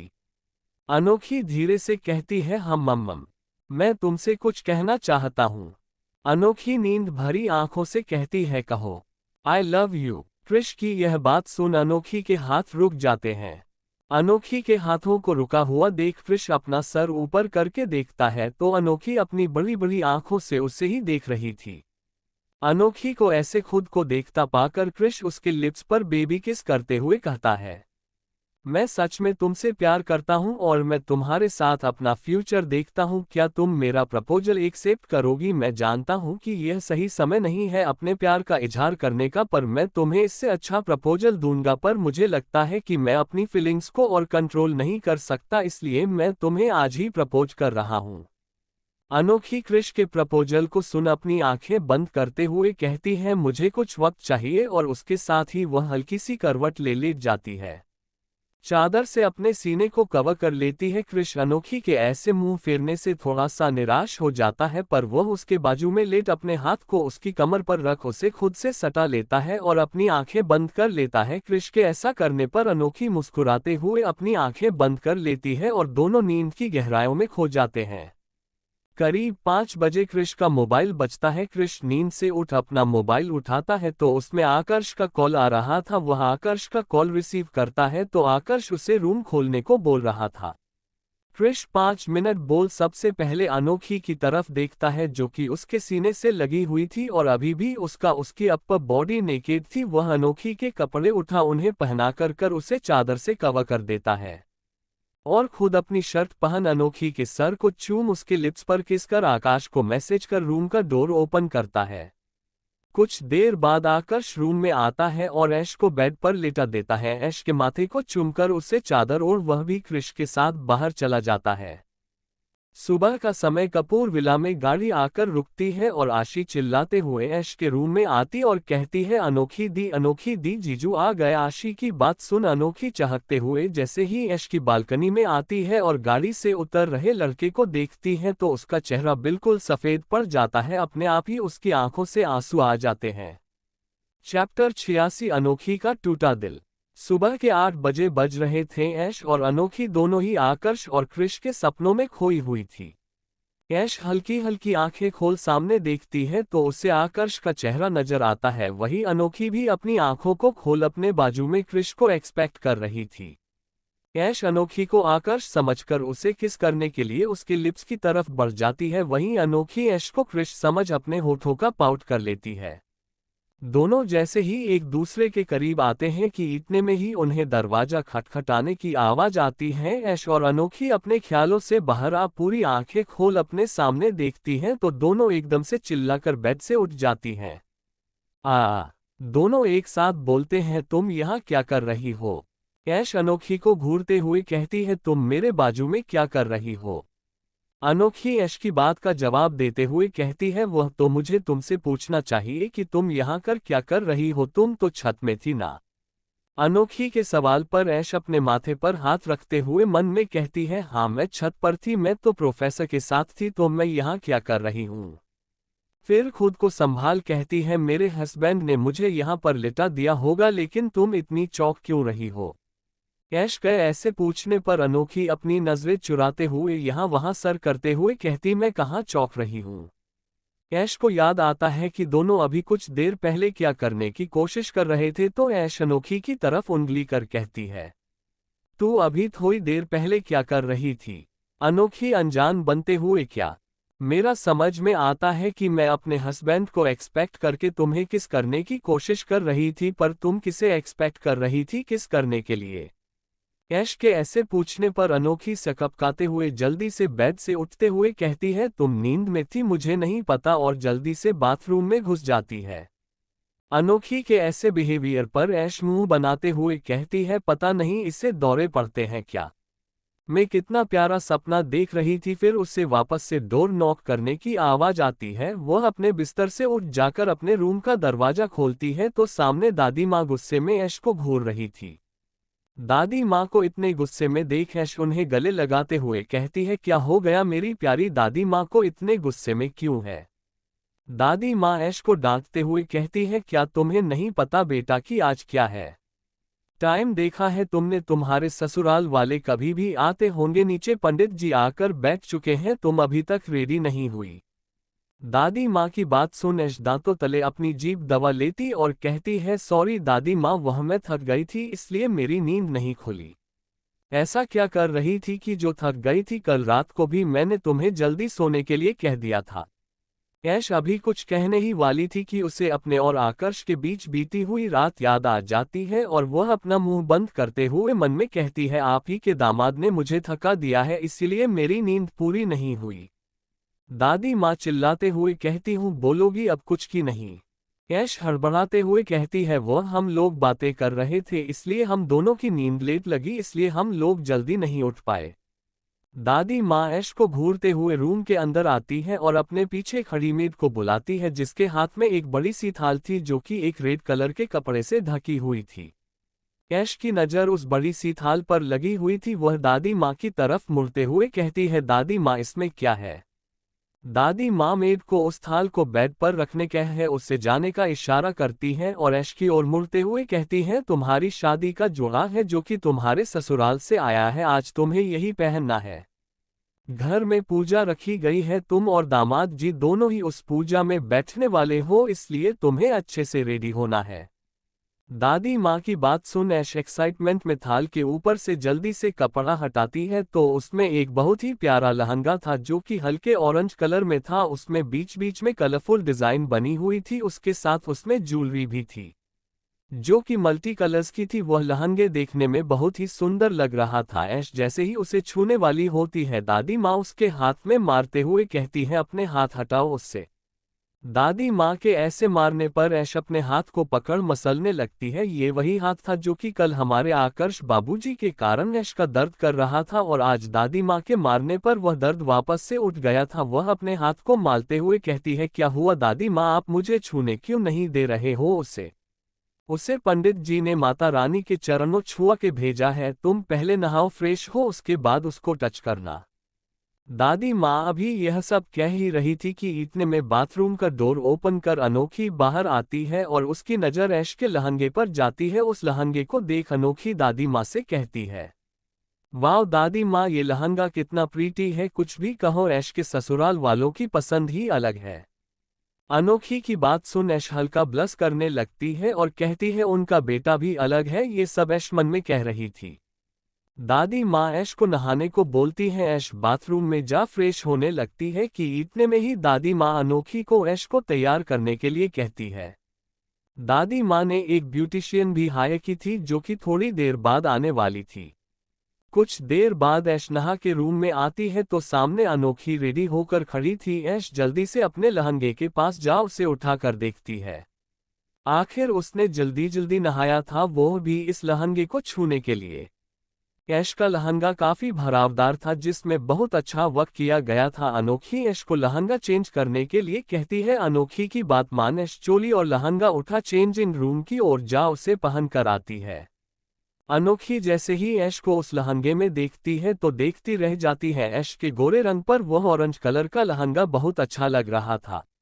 अनोखी की नज़र ऐश के सीने और गर्दन पर चली जाती है जिसमें लव बाइट थे। उन्हें देख वह ऐश को छेड़ते हुए कहती है, लगता है कल रात तुम्हारी बहुत अच्छी बीती है। अनोखी की बात सुन ऐश हल्का ब्लश करते हुए कहती, क्या बकवास कर रही हूँ, ऐसा कुछ नहीं है, कल हमने बस बातें की है। अनोखी ऐश के पास जा उसके लव बिट्स पर टैप करते हुए कहती है, हाँ बातें करते हुए लग रहा कि किसी मच्छर ने तुम्हें काट लिया है। अनोखी के ऐसे टैप करने पर ऐश सर झुका देखती है तो अनोखी लगातार उसके लब बाइट पर टैप कर रही थी। ये देख ऐश को याद आता है कि उसने इनको छुपाया ही नहीं। वह जल्दी से आईने के सामने जा देखती है तो उसके सीने और गर्दन पर लब बाइट के निशान थे। अब ऐश को अफसोस हो रहा था कि वह लहंगा पहनने की एक्साइटमेंट में ये सब करना ही भूल गई। ऐश तिरछा सिर कर अनोखी को देखती है जो कि उसे ही मुस्कुराते हुए देख रही थी। ऐश को अब शर्म आ रही थी, वह अपने हाथों से अपने चेहरे को छुपा लेती है। उसकी इस हरकत पर अनोखी जोर जोर से हंसने लगती है और उसके पास आ कहती है, जल्दी से इनको छुपा लो, ब्यूटिशियन आने वाली है वरना वह भी तुम्हारी रात की कहानी को देख लेगी। अनोखी की बात सुन ऐश जल्दी से कंसीलर उठा अपने निशान पर लगाने लगती है। उसमें उसकी मदद अनोखी भी कर रही थी। कुछ ही देर में ब्यूटिशियन आ जाती है।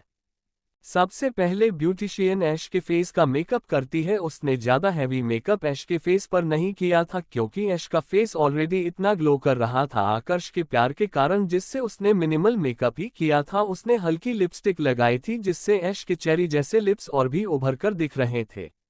उसके बाद ऐश के घुंघराले लंबे बालों को ब्यूटिशियन ने एक जुड़े में कस दिया था और उसके जुड़े में रेड रोजेस लगा दिए थे। उस मेकअप में ऐश एक मैच्योर लड़की लग रही थी। माथे पर छोटी सी ऑरेंज कलर की बिंदी में ऐश के लुक को बहुत अच्छा बना रही थी। ब्यूटिशियन ऐश को चुनरी उड़ा देती है तो ऐश सामने मिरर की ओर देखती है तो उसे अपना लुक इनकम्प्लीट लगता है। जब वह अपने माथे की ओर देखती है तो उसमें सिंदूर नहीं लगा था। वह ब्यूटिशियन को सिंदूर की डिब्बी पास करने बोलती है तो ब्यूटिशियन उसे कहती है, पर मैम यह शादी के बाद लगाते हैं। ब्यूटिशियन की बात सुन ऐश के पहले अनोखी जवाब देते हुए बोलते हैं, क्या आपको पता नहीं है आप जिस लड़की को रेडी कर रही है उसकी ऑलरेडी शादी हो चुकी है। अनोखी की बात सुन ब्यूटिशियन सॉरी बोलते हुए कहती है, मुझे माफ कीजिएगा, मुझे जानकारी नहीं थी, बस मुझे ये बताया गया था कि आज इनको रेडी करना है। ब्यूटिशियन की बात सुन अनोखी कुछ नहीं कहती और ऐश के हाथों की ओर देखती है जिनमें चूड़ियां थी पर मेहंदी नहीं थी। वह ब्यूटिशियन से कहती, क्या आपके पास स्टिकर वाली मेहंदी है। ऐश जो कि सिंदूर लगा रही थी अनोखी की बात सुन ना समझी। मैं उसकी तरफ देख कहती है, उसकी क्या जरूरत है। जरूरत है मैडम, आज आपकी विदाई है, आपने पूरा 16 श्रृंगार किया है लेकिन हाथों में मेहंदी नहीं है। अब जल्दी तो हम लगा नहीं सकते मेहंदी, इसीलिए स्टिकर मेहंदी लगा लेते हैं। अनोखी की पूरी बात सुन ऐश हाँ में सिर हिला ब्यूटिशियन से मेहंदी लगवाने लगती है। इतने में आशी रूम का दरवाजा खोलते हुए भागी भागी उनके पास आती है और कहती है, दी जीजू आ गए। अनोखी, दी जीजू आ गए, बहुत हैंडसम दी जीजू, एक बार आप देखिए तो उनको। आशी की बात सुन ऐश के गाल लाल हो जाते हैं और वह आकर्ष को इमेजिन करने लगती है। आशी की बात सुन अनोखी जल्दी से ऐश की बालकनी में जाती है और नीचे देखती है तो एक व्हाइट कलर की कार से एक लड़का कोट पहने हुए निकल रहा था। उसका चेहरा नहीं दिख रहा था। अनोखी उस लड़के के चेहरे को देखने की बहुत कोशिश करती है कि एकदम से वह लड़का मुड़ता है। उस लड़के का चेहरा देख अनोखी शौक रह जाती है। उसकी पूरी बॉडी फ्रिज हो गई थी कि इतने में ही पीछे से ऐश उसके कंधे पर हाथ रखती है। ऐश की तरफ अनोखी जैसे ही मुड़ती है तो उसके खुशी से भरे हुए खिले खिले चेहरे को देख उसकी आंखों से कतरा निकल जाता है। ऐश के देखने से पहले ही वह से पोंछ लेती है। अनोखी के ऐसे शॉक रिएक्शन पर ऐश कहती है, क्यों चौंक गई ना तुम? उनको देखकर ऐश जैसे ही बालकनी में झांकती है तो दूसरे डोर से आकर्ष निकल रहा था। ऐश की बात सुन अनोखी का मन दोबारा उस तरफ देखने का नहीं था, इसलिए वह जबरदस्ती मुस्कुराते हुए कहती है, सही कहा तुमने, मैं चौंक गई, बहुत ही हैंडसम है तुम्हारा हस्बैंड। बिल्कुल ऐश्वर्या का हस्बैंड है, हैंडसम होगा ही। अनोखी को ऐसा महसूस हो रहा था कि उसके दिल के किसी ने 1000 टुकड़े कर दिए हैं। वह अपनी फीलिंग ऐश से शेयर नहीं कर पा रही थी। वह उसकी खुशियों को बर्बाद नहीं करना चाहती थी, इसीलिए वहां से वह सीधे बाथरूम में चली जाती है। अनोखी के ऐसा करने पर ऐश ना समझी में उसे देखती है और कहती, इसे क्या हुआ? कहीं ये प्रोफेसर को देखकर ज्यादा शौक तो नहीं रह गई? इतने में उसे ब्यूटिशियन आवाज लगती है तो वह सारे ख्यालों को झटक उसकी ओर बढ़ जाती है। चैप्टर 87 कृष की बेचैन नजरें, विदाई गृह प्रवेश। कुछ ही देर में ऐश रेडी हो जाती है पर अभी तक अनोखी बाथरूम से बाहर नहीं आई थी। ऐश उसे आवाज लगाने ही वाली थी कि इतने में दादी माँ ऊपर आते हुए कहती है, बेटा तुम तैयार हो गई? दादी माँ अभी यह कह ही रही थी कि आगे के शब्द उनके मुंह में ही रह जाते हैं। सामने ऐश अपने चेहरे पर बड़ी सी स्माइल लिए दादी माँ को देख रही थी। दादी माँ ऐश को ऊपर से नीचे तक देखती है, जो कि उस लहंगे में बहुत ही सुंदर लग रही थी। उसके चेहरे पर एक अलग ही रौनक थी अपनी पोती को इस तरह रेडी देख। दादी माँ की आंखों से हल्के आंसू आ जाते हैं और वह ऐश के पास जा उसके माथे को चूमते हुए कहती है, बहुत प्यारी लग रही हो बेटा आप। दादी माँ को ऐसे इमोशनल देख ऐश उनसे से अलग हो उनके आंसू पोंछते हुए कहती है, बस करो मेरी प्यारी दादी माँ, रो क्यों रहे हो? रो नहीं तो क्या करूं, मेरी पोती आज विदा हो जाएगी। अरे तो इसमें कौन सी बड़ी बात है? कौन सा मैं ज्यादा दूर जा रही हूं? इसी शहर में हूं ना, जब चाहे तब आ जाऊंगी, आप रोना बंद करो। ऐश की बात सुन दादी माँ अपने आंसुओं को पोंछती है और ऐश की बलाय लेते हुए कहते हैं, मेरी पोती को किसी की नजर ना लगे। इसके साथ ही वह अपनी आंखों से काजल निकाल ऐश के कान के पीछे लगा देती हैं।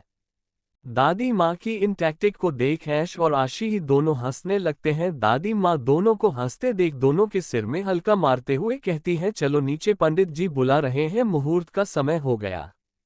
फिर रूम में आसपास देखती है जहां पर अनोखी नहीं थी। दादी माँ अनोखी के बारे में पूछते हुए कहती है, अनोखी कहाँ गई? दादी माँ की बात पर ऐश कहती है, वह बाथरूम में गई है। ऐश की बात सुन दादी माँ कहती है, ठीक है वह नीचे आ जाएगी, चलो तुम, पंडित जी बहुत देर से इंतजार कर रहे हैं, मुहूर्त का वक्त निकल जाएगा। दादी माँ ऐश के दुपट्टे को आगे कर उसका चेहरा ढक देती है। दादी माँ के ऐसा करने पर ऐश उन्हें रोकते हुए कहती है, आप ये क्या कर रही हैं? आप मेरा चेहरा ढक देंगी तो मैं देखूंगी कैसे? दादी माँ उसे समझाते हुए कहती है, बेटा आज तुम्हारी विदाई है, तुम्हारे ससुराल में रस्म है कि दुल्हन की मुंह दिखाई के बाद ही सभी लोग दुल्हन का चेहरा देखते हैं। अनुभा जी ने ही कहा था कि तुम नीचे घूंघट में आओगी, इसलिए पूरी पूजा तुम घूंघट में करोगी और यह घूंघट तभी उठेगा जब तुम्हारा पति इसे उठेगा, इसलिए तुम ये गलती से भी मत उठाना। दादी माँ की बात सुन ऐश हामे से सिर हिला देती है। दादी माँ ऐश को पकड़ नीचे की ओर ले जाती है। आकर्ष जो कि लगातार सीढ़ियों की तरफ देख रहा था, उसके मन को शांति पायल की आवाज सुनकर मिलती है। वह सीढ़ियों की तरफ देखता है जहां से ऐश ऑरेंज कलर के लहंगे में नीचे आ रही थी।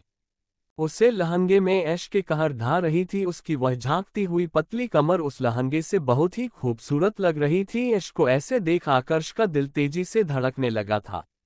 कुछ ही देर में ऐश नीचे आ जाती है। दादी माँ उसे आकर्ष के बाजू में बैठा देती है। अपने बाजू में ऐश को महसूस कर उसके धड़कते दिल को सुकून मिल जाता है। पर कोई और भी था जिसके धड़कते दिल को सुकून नहीं मिला था। वो थे हमारे कृष, जो कि बेचैन नजरों से अनोखी को ढूंढ रहे थे। पर अनोखी उसे कहीं दिखाई नहीं दे रही थी। उससे लगा था कि वह ऐश के साथ आएगी, पर ऐश के साथ अनोखी को ना आता देख उसे बेचैनी होने लगती है।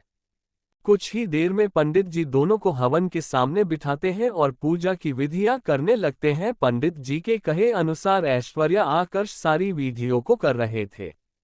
पंडित सिंदूर से भरी प्लेट माता रानी के चरणों से छुआ कर आकर्ष के सामने करते हैं और कहते हैं, बेटा इस सिंदूर को अपनी पत्नी की मांग में भर दो। आकर्ष चुटकी भर सिंदूर ले ऐश की मांग में भरने लगता है तो दादी माँ कहती हैं, बेटा ऐश का घूंघट मत उठाना, आप ऐसे ही मांग भरिए। अनुभा जी की बात सुन आकर्ष अपना एक हाथ अंदर ले जा ऐश की मांग कर देता है। कुछ सिंदूर ऐश की नाक में गिर जाता है।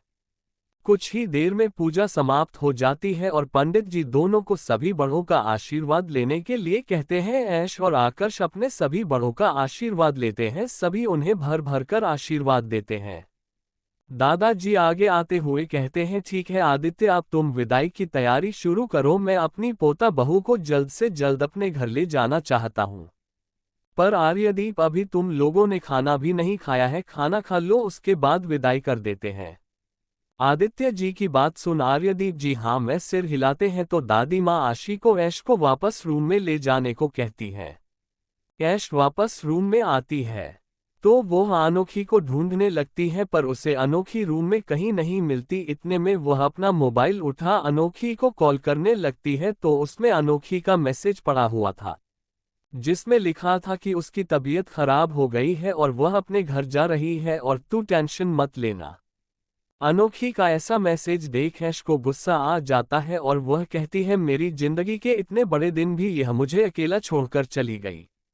ऐश अनोखी को कॉल करने लगती है जो कि बंद आ रहा था। फ्रस्ट्रेट होकर ऐश वहीं पलंग पर अपना मोबाइल फेंक देती है कि इतने में आशी है उसके लिए खाने की प्लेट लेकर आ जाती है।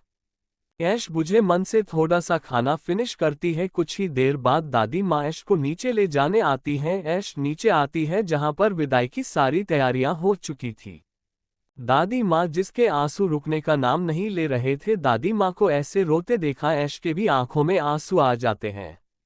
दादी माँ ऐश को गले लगाते हुए कहते हैं, बेटा अपना ध्यान रखना और जो यहाँ पर इतनी शैतानियां करती हो वहां मत करना। इतने में पीछे से आकृति जी कहती हैं, आप कैसी बात कर रही हैं माँ, बच्चे शैतानी नहीं करेंगे तो क्या हम बड़े करेंगे। फिर ऐश के कंधे पर हाथ रखते हुए कहती हैं, बेटा तुम बिल्कुल भी डरना मत, जैसा ये तुम्हारा घर है वैसा वह भी है, इसीलिए तुम जैसे यहाँ नटखट और अपनी शरारतों से इस घर की खुशियों को बनाए रखती हूँ वैसे ही वहाँ की खुशियों को भी बनाए रखना। उनकी बात सुन सभी मुस्कुरा देते हैं।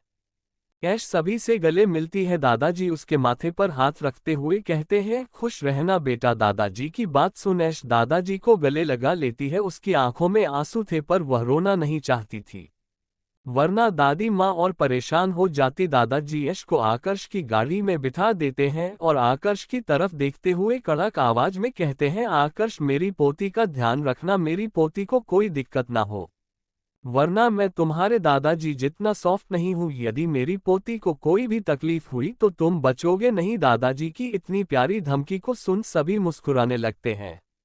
दादाजी की बात सुन आकर्ष मुस्कुराते हुए हाँ में सिर हिला देता है और कुछ ही देर में उनकी गाड़ी कपूर विला से बाहर निकल जाती है। पीछे दादाजी आशी और दादी माँ आंखों में आंसू लिए ऐश को जाते हुए देख रहे थे। कपूर विला से गाड़ी निकलते ही ऐश जो इतनी देर से चुप थी वह जोर जोर से रोने लगती है। अचानक अपने बाजू में बैठी अपनी प्यारी बीवी के रोने की आवाज सुन आकर्ष घबरा जाता है और उसकी तरफ मुड़ते हुए कहता है, क्या हुआ, तुम रोने क्यों लगी। आकर्ष घबराहट में ही ऐश के घूंघट को उठाने वाला था कि ऐश अपने घूंघट को पकड़ते हुए कहती है, इसे उठाना मत, दादी माँ ने मना किया है। ये सब ऐश हिचकते हुए कह रही थी और लगातार रो रही थी। आकर्ष अब बेचैन हो रहा था। वह ऐश को समझाते हुए कहते हैं, सबसे पहले तुम रोना बंद करो, तुम रो क्यों रही हो, मैं अपने घर से दूर जा रही हूँ तो इस बात पर मैं रोऊं नहीं तो क्या, खुश हो आप तो अपने घर में रहोगे ना, मुझे मेरे घर से दूर कर दिया आपने, बहुत खराब हो आप प्रोफेसर। मुझे लगता है लड़कियों की विदाई नहीं लड़कों की विदाई होनी चाहिए। जब आप अपने घर से मेरे घर में आओगे ना और आप रोगे चिल्ला चिल्ला कर, तब मैं पूछूंगी क्यों रो रहे हो आप। ऐश की ऐसी बेमतलब की बात सुन गाड़ी चला रहे ड्राइवर को भी हंसी आ जाती है। ड्राइवर को हंसता देख आकर्ष उसे घूरने लगता है। आकर्ष की उन खतरनाक आंखों को देख ड्राइवर चुप हो जाता है और चुपचाप गाड़ी चलाने लगता है।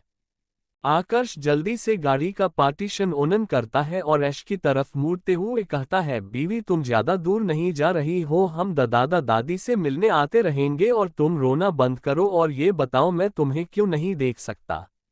दादी माँ ने कहा है गृह प्रवेश के बाद ही आप मुझे देख सकते हैं। आकर्ष बस वेट ही कर रहा था कि ऐश कब उसके बाजू में आकर बैठे और वह उसका प्यारा चेहरा देखे, पर ऐश की ऐसी बातें सुन वह अपना मन मारते हुए उससे खुद से चिपका विंडो के बाहर देखने लगता है। ऐश अब चुप हो गई थी, वह चुपचाप आकर्ष के कंधे में अपना सर रखे बैठी हुई थी। कुछ ही देर में उनकी गाड़ी राय विला आ जाती है। आकर्ष सबसे पहले उतर ऐश के साइड का गेट खोलता है और उसे अपना हाथ दे बाहर आने का इशारा करता है। ऐश आकर्ष का हाथ पकड़ कार से बाहर आ जाती है। जैसे ही वो अपना पहला कदम जमीन में रखती है उतने में ही पटाखे फूटने और बाजा बजने की आवाज आने लगती है। एकदम से हुए शोर के कारण ऐश डर जाती है और उसकी पकड़ आकर्ष के हाथों में कस जाती है। अपनी प्यारी बीवी को डरते देख आकर्ष जल्दी से आगे आ उसे कमर से होल्ड कर लेता है और उसके कान में कहता है डरो मत।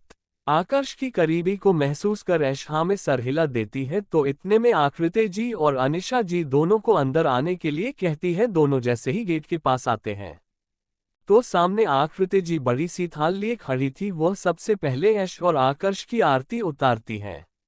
आरती बाद ऐश के सामने चावल से भरा हुआ कलश रखा था। अनुभा जी ऐश को सीधे पैर से कलश गिराने को कहती है। अनुभा जी के कहे अनुसार ऐश सीधे पैर से कलश गिराती है और सामने रखी आलते की थाल में अपने पैरों को रख सफेद चादर में पैरों की छाप छोड़ते हुए आगे बढ़ जाती है। अनुभा जी ऐश और आकर्ष को मंदिर की ओर ले जाती है और भगवान का आशीर्वाद लेने कहती है। दोनों भगवान का आशीर्वाद लेते हैं।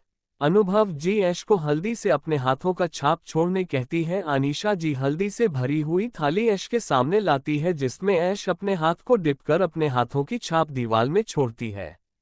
बड़ी बहू ऐश को उनके रूम में ले जाए, वह थक गई होगी, थोड़ी देर आराम कर लेंगी। आकृति जी आ गया। ऐश को आकर्ष के रूम में ले जाने लगती है। ऐश के जाते ही आकर्ष भी उसके पीछे पीछे जाने लगता है कि इतने में ही दादाजी की कड़कती हुई आवाज गूंजती है। आप कहाँ चल दिए नवाब साहब, आप स्टडी रूम में चलिए हमारे साथ। चैप्टर 88 अनोखी के आंसू। आकर्ष की बेताबी। अनोखी रोते हुए ऐश के घर से निकल जाती है। वह सीधे अपने घर पहुंच खुद को कमरे में लॉक कर लेती है। अनोखी दरवाजे से सटकर लगातार रो रही थी। उसे समझ नहीं आ रहा था कि वह क्या करे। जिंदगी में पहली बार उसे प्यार हुआ था। कल क्रिश के प्रपोजल को सुनकर उसके दिल के तार झंझना गए थे। वह कल उसी वक्त क्रिश को उसका जवाब दे देना चाहती थी, पर वह क्रिश को परेशान करना चाहती थी, इसलिए उसने कल जवाब नहीं दिया था। वह आज क्रिश को उसका जवाब देना चाहती थी, पर क्रिश को आज ऐश के घर देख उसका दिल बुरी तरीके से टूट गया था। उसे यकीन नहीं हो रहा था कि उसकी खुद की बेस्ट फ्रेंड का हस्बैंड कोई और नहीं क्रिश है, और यह जानते हुए भी कि वह शादीशुदा है, उसके बाद भी वह अनोखी के साथ इस तरह से करीब कैसे आ सकता है। ये सब सोच सोच कर अनोखी का सर फटा जा रहा था। उसे एकदम से वो पल याद आते हैं जब कल क्रिश उसे लगातार किस कर रहा था और उसकी बॉडी को टच कर रहा था कि मेरी फ्रेंड का हस्बैंड मेरे साथ कैसे इतने करीब आ सकता है और मैं उसकी करीबी को कैसे एंजॉय कर सकती हूँ। उसे ऐसा लग रहा था कि उसने ऐश को धोखा दिया है। वह जल्दी से उठ बाथरूम में जाती है और शॉवर के नीचे खड़ी हो अपनी पूरी बॉडी को साफ करने लगती है। उसे खुद से घिन आ रही थी कि वह ऐसा कैसे कर सकती है। काफी देर शॉवर के नीचे खड़े रहने के कारण उससे ठंड लगने लगी थी। वह अपने मरे हुए कदमों से बाथरूम से बाहर आती है और कपड़े चेंज कर बेड पर लेट जाती है। इस समय अनोखी सोचने समझने हालत में नहीं थी। धीरे धीरे उसकी आंखें बंद होती हैं और वह वही बेड पर ही बेहोश हो जाती है। दूसरी तरफ जब आकर्ष और ऐश पूजा में बैठे थे उतने टाइम ही क्रिश को अस्पताल से कॉल आ गया था, जिसके कारण उसे इमरजेंसी में वहां जाना पड़ा था। वह आज अनोखी के कारण ही आया था, पर उसे अनोखी कहीं नहीं मिली, जिस कारण वह निराश होकर वहां से निकल सीधे हॉस्पिटल चला जाता है। क्रिश लगातार अनोखी को कॉल कर रहा था, पर अनोखी का मोबाइल बंद आ रहा था। इससे फ्रस्ट्रेटेड होकर वह अपना मोबाइल वहीं कार में पटक देता है। कुछ ही देर में क्रिश हॉस्पिटल पहुंच जाता है। अस्पताल पहुंचकर वह अपने काम में व्यस्त हो जाता है और अनोखी को कॉल करना भूल जाता है। दूसरी तरफ स्टडी रूम में शांत माहौल को तोड़ते हुए आकर्ष कहता है, क्या आपने मेरी शक्ल देखने के लिए मुझे बुलाया है? आप कुछ बोल क्यों नहीं रहे हैं? दादाजी तिरछा मुस्कुराते हुए कहते हैं, क्यों बरखुरदार, तुम्हें किस बात की जल्दी है? दादाजी आकर्ष की बेताबी समझ रहे थे, पर उन्हें आज अच्छा मौका मिला था उसे परेशान करने का, इसीलिए वह उसे लगातार परेशान किए जा रहे थे। दादाजी और आकर्ष को स्टडी रूम में आए 1 घंटा हो चुका था। आकर्ष जो कि जल्द से जल्द अपनी प्यारी बीवी के पास जाना चाहता था, पर दादाजी के कारण वह जा नहीं पा रहा था। इसकी फ्रस्ट्रेशन उसके चेहरे में दिख रही थी। दादाजी आकर्ष को और ना परेशान करते हुए कहते हैं, आपने अपने और ऐश के रिश्ते को लेकर क्या सोचा है? विदाई तो हो गई ऐश की, क्या आप सारी सोसाइटी के सामने उसे अपनी वाइफ का दर्जा देंगे? दादाजी की बात सुन आकर्ष एक नज़र उन्हें देखता है और गहरी सांस लेते हुए कहता है, दादाजी ऐश अभी बहुत छोटी है और वह कॉलेज में पढ़ रही है। मुझे नहीं लगता कि हमें इतनी जल्दी सोसाइटी में यह बात अनाउंस करनी चाहिए। अभी उनकी पढ़ाई हो जाने देते हैं, फिर उसके बाद अनाउंस करेंगे। और वैसे भी बिजनेस में हमारे कितने दुश्मन हैं, मैं नहीं चाहता कि ऐश को कोई मेरी कमजोरी समझकर उसे हार्म करे। इसलिए मुझे लगता है आप मेरी बातों से सहमत होंगे कि अभी हमें अपनी शादी को सीक्रेट ही रखना चाहिए। आकर्ष की बात सुन दादाजी आकर्ष की में हाँ मिलाते हुए कहते हैं, तुम ठीक कह रहे हो, मैं इस बारे में सोचा था, पर मैं तुम्हारी भी राय एक बार जानना चाहता था। ठीक है, बस मैंने तुम्हें यही पूछने के लिए कॉल किया था, तुम जा सकते हो। दादाजी की जाने की परमिशन को सुनकर आकर्ष बिजली की तेजी से उठता है और रूम के बाहर चला जाता है। आकर्ष की तेजी देखकर दादाजी शॉक हो गए थे और आकर्ष को जाते देख हंसने लगते हैं। आकर्ष स्टडी रूम से निकल जैसे ही ऊपर जाने वाला होता है कि पीछे से दादी माँ उसे आवाज लगाती है। दादी माँ की आवाज सुन आकर्ष के हाथों की मुट्ठियां कस जाती हैं। उसे अब गुस्सा आने लगा था, फिर भी वह अपने गुस्से को कंट्रोल कर पीछे मुड़ता है तो दादी माँ उसे देखकर मुस्कुराते हुए कहती है, कहाँ जा रहे हैं आप आकर्ष? दादी माँ की बात सुन आकर्ष अपने चेहरे को नॉर्मल करते हुए कहता है, अपने रूम में जा रहा हूँ दादी माँ। दादी माँ मुस्कुराते हुए कहती हैं, क्या आप मेरा एक काम कर देंगे? दादी माँ की काम वाली बात को सुन अब आकर्ष को धीरे धीरे गुस्सा आने लगा था। कहाँ वह अपनी बीवी से मिलने के लिए बेताब था और उसके घर वाले उसे उसकी ही बीवी से मिलने नहीं दे रहे थे।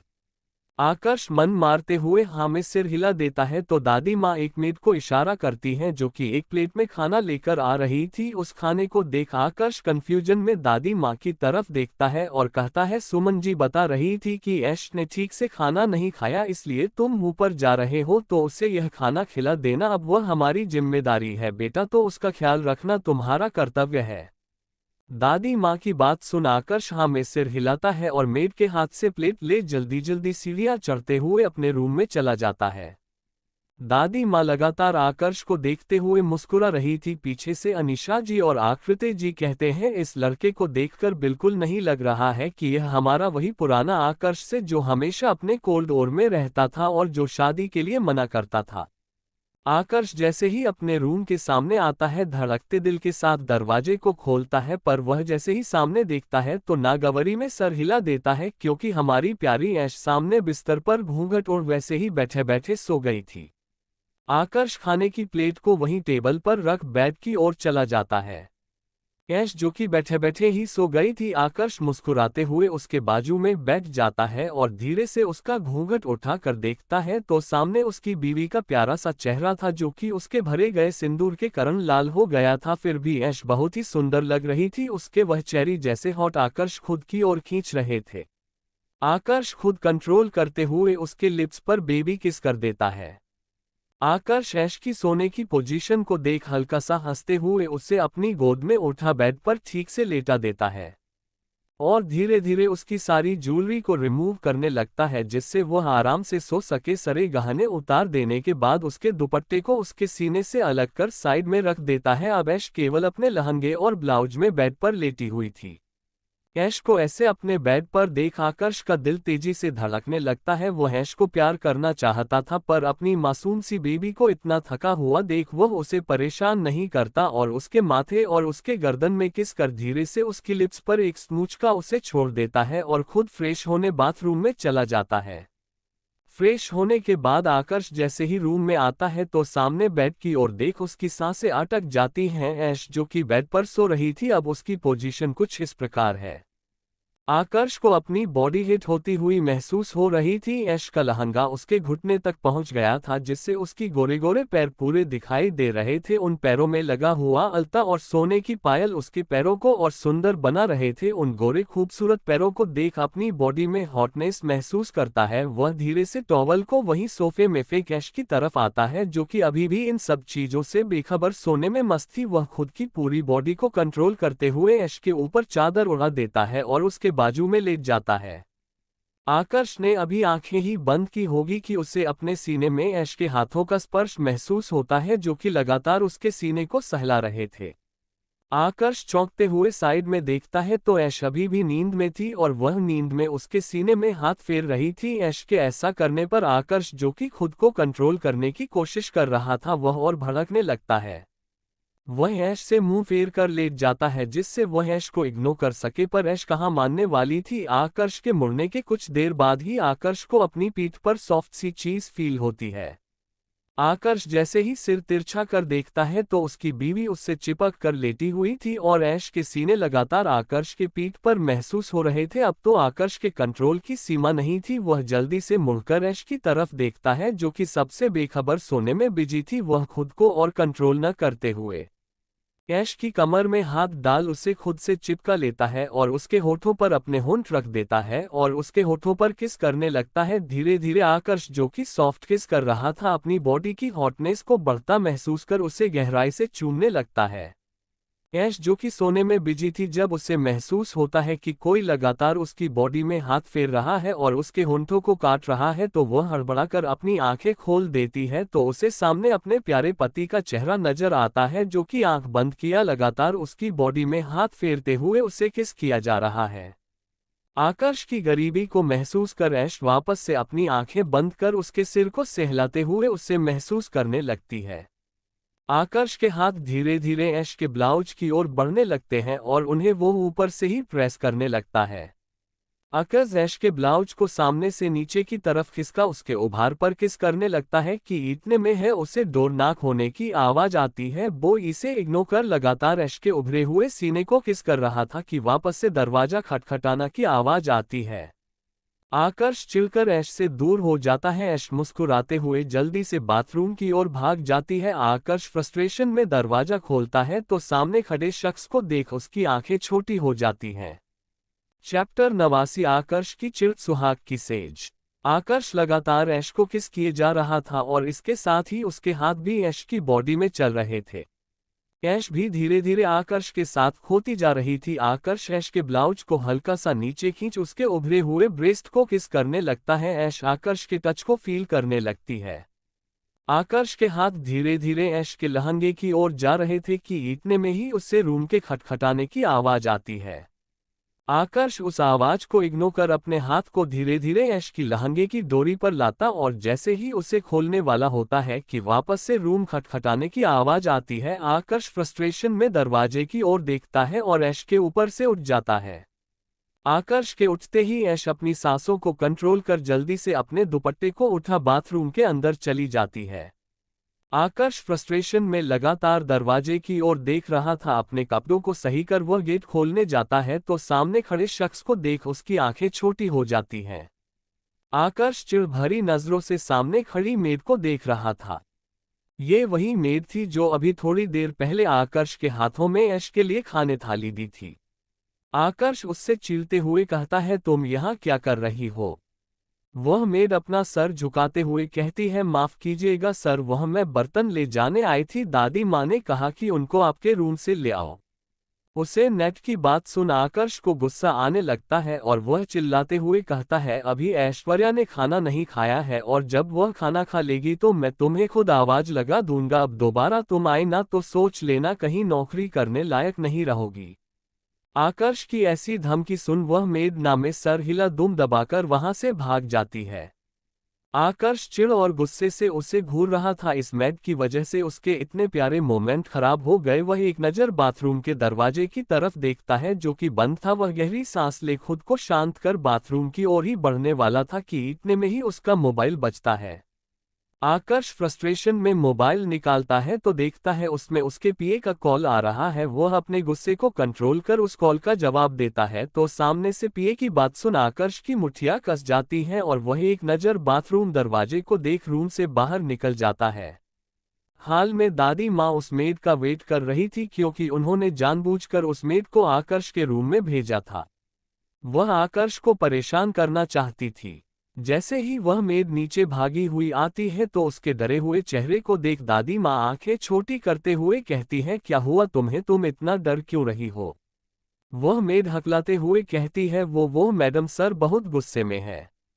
अभी मेड कुछ और कहती कि इतने में ही दादी माँ को आकर्ष गुस्से में सीढ़ियों से उतरता हुआ दिखता है। आकर्ष को गुस्से में देख उन्हें लगता है कि उनकी शरारत से आकर्ष गुस्सा है। वह मेड का बचाव करते हुए कुछ कहने ही वाली थी कि आकर्ष उन्हें अनदेखा कर घर से बाहर निकल जाता है। दादी माँ आश्चर्य से आकर्ष को जाता हुआ देख रही थी और फिर मेड की तरफ रुख करते हुए कहती है, क्या हुआ आकर्ष, इतने गुस्से में क्यों चला गया? वह मैं डरते हुए कहती है, पता नहीं मैडम, मैं गई थी लेकिन सर मुझे देखकर बहुत गुस्सा हुए। उसके बाद उन्होंने मुझे रूम से जाने के लिए कहा। मैं जैसे ही वहां से आए और मुझे यहाँ आप मिल गई, ठीक मेरे पीछे पीछे सर भी निकल गए। अब दादी माँ को टेंशन होने लगती है कि कहीं उनके कारण आकर्ष ने अपना गुस्सा ऐश के ऊपर न उतार दिया हो और वह इतने गुस्से में आखिर कहाँ चला गया। वह आकृति जी को आवाज लगाती है जो कि किचन में रात के खाने की मेनू स्टाफ को बता रही थी। दादी माँ की आवाज सुन आकृति जल्दी से बाहर आती है। दादी माँ को ऐसे परेशान देख वह उनके सामने आ कहती है, क्या हुआ माँ, आप ऐसे डर क्यों रही हैं? दादी माँ आकृति जी से कहती है, बड़ी बहू मैं आकर्ष को बस परेशान करने के लिए मेड को भेजा था। मेड अभी नीचे ही आई थी कि आकर्ष गुस्से में घर के बाहर निकल गया, कहीं उसने ऐश्वर्या के साथ कुछ कर तो नहीं दिया। वह बहुत गुस्से में गया है। अपनी सासू माँ की बात सुन आकृति जी भी चिंता से भर जाती है और वह दादी माँ को समझाते हुए कहती हैं, माँ परेशान मत होइए, आकर्ष ऐश पर गुस्सा नहीं करेगा, बात कुछ और होगी। आप एक काम कीजिए, आप यहाँ बैठिए, मैं आकर्ष के रूम में जा रही हूँ, ऐश से बात करती हूँ। दादी माँ आकृति जी की बात सुन शांत होती हैं और वहीं सोफे में बैठ जाती हैं। आकृति जी जल्दी से सीढ़ियाँ चढ़ते हुए आकर्ष के रूम में चली जाती हैं। जैसे ही आकृति जी रूम में आती हैं तो सामने ऐश अपने दुपट्टे को सही कर रही थी। ऐश को सही सलामत देख आकृति जी गहरी सांस भरती है और ऐश के पीछे जा उसके कंधे पर हाथ रखती है। अपने पीछे किसी की मौजूदगी को महसूस कर ऐश तुरंत मुड़ती है तो सामने अपनी सासू माँ को देख वह हल्का मुस्कुराते हुए कहती है, जी माँ। आकृति जी ऐश के चेहरे को छूते हुए कहती है, आराम कर लिया बेटा आपने? आकृति जी की बात का जवाब ऐश सिर हिलाते हुए देती है और कहती है, बस अभी अभी उठी हूँ माँ। मैं आकर्ष रूम में आया था क्या? वह हल्का शर्माते हुए कहती है, जी माँ, वह अभी थोड़ी देर पहले आए थे और मैं बाथरूम थी, जब मैं वापस आए तो वह रूम में नहीं थे। ऐश की बात सुन आकृति जी की का चेहरा शांत हो जाता है। उन्हें लग रहा था कि कहीं उनके बेटे ने अपना गुस्सा उनकी प्यारी बहू पर ना उतारा हो। आकृति जी ऐश की बात का कुछ जवाब ही देती कि इतने में ही उनका ध्यान ऐश के गले के निशान पर जाता है। उस निशान को देख आकृति जी हल्का मुस्कुराते हुए ऐश की तरफ देखती हैं। अपनी सासू माँ को ऐसे मुस्कुराते देखा ऐश ना समझी में उनकी तरफ देखते हुए कहती है, क्या हुआ माँ, आप ऐसे क्यों मुस्कुरा रही हैं? मेरे चेहरे पर कुछ लगा हुआ है क्या? आकृति जी अपनी मुस्कान छुपाते हुए कहती है, नहीं नहीं बेटा, ऐसा कुछ नहीं है, मैं तो आज तुम्हें पहली बार ऐसे श्रृंगार में देख रही हूँ। मुझे बहुत खुशी हो रही है कि आज मेरी बहू फाइनली अपने ससुराल आ गई। आकृति जी की बात सुन वह हल्का शर्माते हुए अपनी नजरें झुका लेती हैं। ऐश को शर्माते देख आकृति जी उसे ज्यादा ना परेशान करते हुए कहती है, बेटा आपका सामान मैंने पहले ही रूम में रखवा दिया है, आप एक काम कीजिए, आप कपड़े चेंज कर लीजिए और नीचे आ जाए, अभी डिनर में टाइम है, आप यहाँ रूम में क्या करेंगे अकेली? आकृति जी की बात सुन ऐश हाँ में सिर हिला देती है तो आकृति जी ऐश को रूम में छोड़ वहां से बाहर निकल जाती हैं। ऐश रूम के चारों तरफ अपने सूटकेस को देखती है जो कि अलमारी के साइड में रखा हुआ था। उसमें से वह एक प्यारा सा सूट निकाल बाथरूम में जा चेंज करने लगती है। आकर्ष के रूम से आकृति जी बाहर आती हैं तो उनके चेहरे पर वापस से मुस्कान आ जाती है। वह वैसे ही मुस्कुराहट लिए नीचे आती हैं।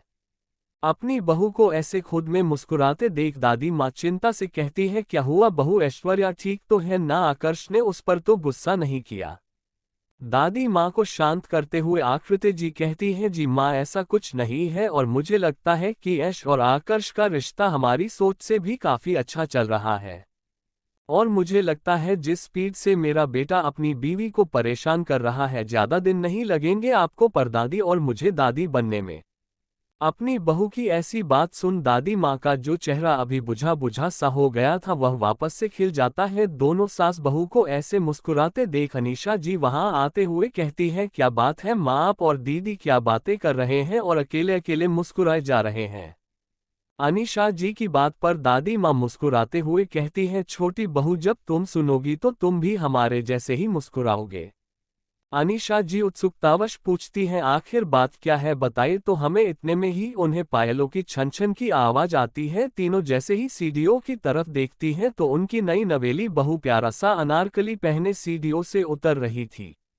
ऐश ने सभी गहने उतार दिए थे पर उसके माथे में चमक रहा आकर्ष के नाम का सिंदूर उसकी सादगी को और भी निखार रहा था। इस समय ऐश ने भरी भरी चूड़ियां पहनी हुई थी, गले में आकर्ष के नाम का मंगलसूत्र था। इस सादगी भरे लुक में भी ऐश बहुत अच्छी लग रही थी। तीनों साथ में अपनी प्यारी बहू को देख रही थी। खुद को ऐसे देखे जाने पर ऐश हिचकिचाते तक हुए नीचे आती है और कहती है, क्या हुआ माँ? दादी माँ ऐश का हाथ पकड़ते हुए कहती है, कुछ नहीं हुआ बेटा, मैं और तुम्हारी सास भविष्य की बातें कर रहे थे। ऐश न समझी में उन्हें देखती और कहती है, भविष्य की बातें? दादी माँ बात बदलते हुए कहती हैं, तुम नहीं समझोगी, आओ मेरे पास बैठो। ऐश दादी माँ के साथ बैठ जाती है और दादी माँ और ऐश अपनी बातों में लग जाते हैं। आकृति जी अनीशा जी को खींचते हुए किचन में लाती हैं। आकृति जी के ऐसे खींचे जाने पर अनीशा जी उन्हें ना समझी में देखते हुए कहती हैं, क्या हुआ दीदी, आप मुझे ऐसे खींचते हुए क्यों लाए हो? मुझे भी ऐश के साथ बैठकर बात करनी है। आकृति जी चिढ़ते हुए कहती हैं, ओहो अनीशा, अब तो तुम बड़ी हो जाओ, एक बेटा है तुम्हारा जो कुछ दिनों बाद शादी कर लेगा, तुम्हारी बहू आ जाएगी, लेकिन तुम्हारा बचपना कम होने का नाम ही नहीं लेता है। अनीशा जी मुंह बनाते हुए कहती हैं, क्या दीदी आप भी मुझे परेशान करने का मौका नहीं छोड़ती? अच्छा ये बताए आप मुझे ऐसे खींचते हुए यहाँ क्यों लेकर आए हैं? तुमने डेकोरेटर से बात की? आज ऐश और आकाश की फर्स्ट नाइट है, हमें उनके रूम को डेकोरेट करना है। आकृति जी की बात सुन अनीशा जी अपने माथे पर मारते हुए कहती है, ओहो मैं कैसे भूल गई है। आप एक काम कीजिए, आप ऐश के पास जाए और माँ को इशारा कर दीजिए कि वह अपने रूम में न जाए और मैं सर्वेंट को बोलकर उन दोनों का रूम तैयार करवा देता हूँ। अनीशा जी जाने ही वाली थी कि आकृति जी उन्हें रोकते हुए कहती है, छोटी मेरी बहू की सुहाग की सेज में कोई कमी न रहे। अनीशा से मुस्कुराते हुए कहती है, हमारी बहू, और वो वहां से चली जाती है। एक रूम में किसी के दर्द से चिल्लाने की आवाज आ रही थी। चैप्टर 90 खून मौत गुस्सा खिला हुआ गुलाब। आकर्ष गुस्से में राय विला से बाहर निकलता है और सीधे अपनी कार में बैठ कार को तेजी से राय इंडस्ट्रीज की तरफ मोड़ लेता है। आकर्ष की नसें गुस्से से तनी हुई थी, उसकी आंखें गुस्से से लाल हो गई थी। वह अपनी कार को बहुत तेजी से चला रहा था। कुछ ही देर में आकर्ष राय इंडस्ट्रीज पहुंच जाता है। आकर्ष को देखकर उसके सभी गार्ड चौकन्ने हो जाते हैं और एक लाइन से अपना सर झुका उसको ग्रीट करते हैं। आकर्ष सीधे अपनी पर्सनल लिफ्ट से एक सीक्रेट फ्लो बटन प्रेस करता है। इस बटन का एक्सेस केवल आकर्ष की उंगलियों से था। वह बटन प्रेस करते ही कुछ ही समय में आकर्ष की लिफ्ट एक फ्लो पर आकर रुकती है। उस फ्लो में बहुत शांति थी, चारों तरफ बॉडीगार्ड खड़े हुए थे। आकर्ष लिफ्ट से गुस्से में निकलता है। उस पूरे फ्लो में आकर्ष के चलने की आवाज आ रही थी। कुछ ही देर में आकर्ष एक कमरे के अंदर आता है। जैसे ही आकर्ष सामने की ओर देखता है तो एक आदमी को कुर्सी से बांध कर रखा गया था। उसके पूरे शरीर से धीरे धीरे खून रिस रहा था। आकर्ष उस आदमी के पास जा उसे ऊपर से नीचे तक घूरता है और उसकी चिन को पकड़ उसका चेहरा ऊपर कर अपनी भारी भरकम आवाज में पूछता है, किसने भेजा है तुम्हें? आकर्ष की ऐसी रोबीली आवाज सुन वह आदमी अपनी दर्द से बंद हो चुकी आंखों को धीरे धीरे खोलता है और सामने खड़े शख्स को देख उससे डर लगने लगता है। आकर्ष के आदमियों ने उस शख्स को काफी बुरी तरीके से मारा था। आकर्ष लगातार उसे अपनी पैनी नजरों से घूर रहा था। वह आदमी आकर्ष के पूछने पर एक शब्द नहीं बोलता तो आकर्ष अपने खास आदमी को इशारा करता है तो वह आकर्ष की हथेली में चाकू रख देता है। उस चाकू को देख कुर्सी पर बंधा हुआ आदमी डर से कांपने लगता है। आकर्ष उस चाकू को धीरे धीरे उस आदमी के चेहरे में फिराने लगता है।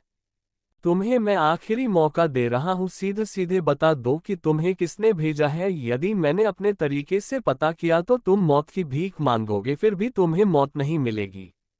आकर्ष के ऐसे कहने पर वह आदमी डर से कांपने लगता है और कहता है, ठीक है, मैं तुम्हें बताऊंगा, लेकिन सबसे पहले तुम मेरे हाथ खोलो। आकर्ष अपनी आईब्रो रेज्ड करते हुए उस आदमी को देखता है तो वह आदमी डरते हुए कहता है, तुम्हारे आदमियों ने मुझे बुरी तरीके से मारा है, मेरी पूरी बॉडी दर्द कर रही है, जब तक तुम मेरे हाथ नहीं खोलोगे मैं कुछ नहीं कहूंगा। तुम्हें लगता है तुम यहाँ अपनी शर्त रखने की कंडीशन में हो। अपनी बाजी को उल्टा पड़ता देख वो आदमी कहता है, मेरी उंगली में जो रिंग है उसमें इप है जिससे तुम उस आदमी तक आराम से पहुंच जाओगे, पर उसके लिए तुम्हें मेरे हाथ खोलने पड़ेंगे।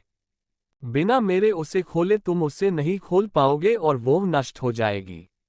आकर्ष अपने एक गार्ड को इशारा करता है तो वह गार्ड जाकर उस आदमी के हाथ खोल देता है। जैसे ही उस आदमी के हाथ खुलते हैं वह अपने हाथों को मलते हुए आकर्ष की तरफ देखता है जो कि लगातार उसे ही घूर रहा था। आकर्ष उस आदमी के सामने ही चेयर पर बैठ नाइफ को घुमाते हुए कहता है, अब बोलो। वह आदमी अपने हाथों को मलते हुए ही धीरे से अपने हाथ में पहनी अंगूठी को घुमाता है और जल्दी से उसे अपने मुंह में भर लेता है। आकर्ष, जो कि उस आदमी की इस मूव के लिए तैयार नहीं था, वह आगे आ जल्दी से उसके हाथ पकड़ता है, पर देर हो चुकी थी। वह आदमी तिरछी हंसी हंसते हुए कहता है, तुम उस तक कभी नहीं पहुंच पाओगे। धीरे धीरे हंसने लगता है और कुछ ही देर में उस आदमी के मुंह से झाग निकलने लगता है और वह वही दम तोड़ देता है। उस आदमी की वही मौत हो जाती है। आकर्ष फ्रस्ट्रेशन में अपने हाथ में पड़ा चाकू जमीन पर फेंकता है। उसके ऐसे गुस्से को देख उसके आदमी डरते हुए 2 कदम पीछे चले जाते हैं।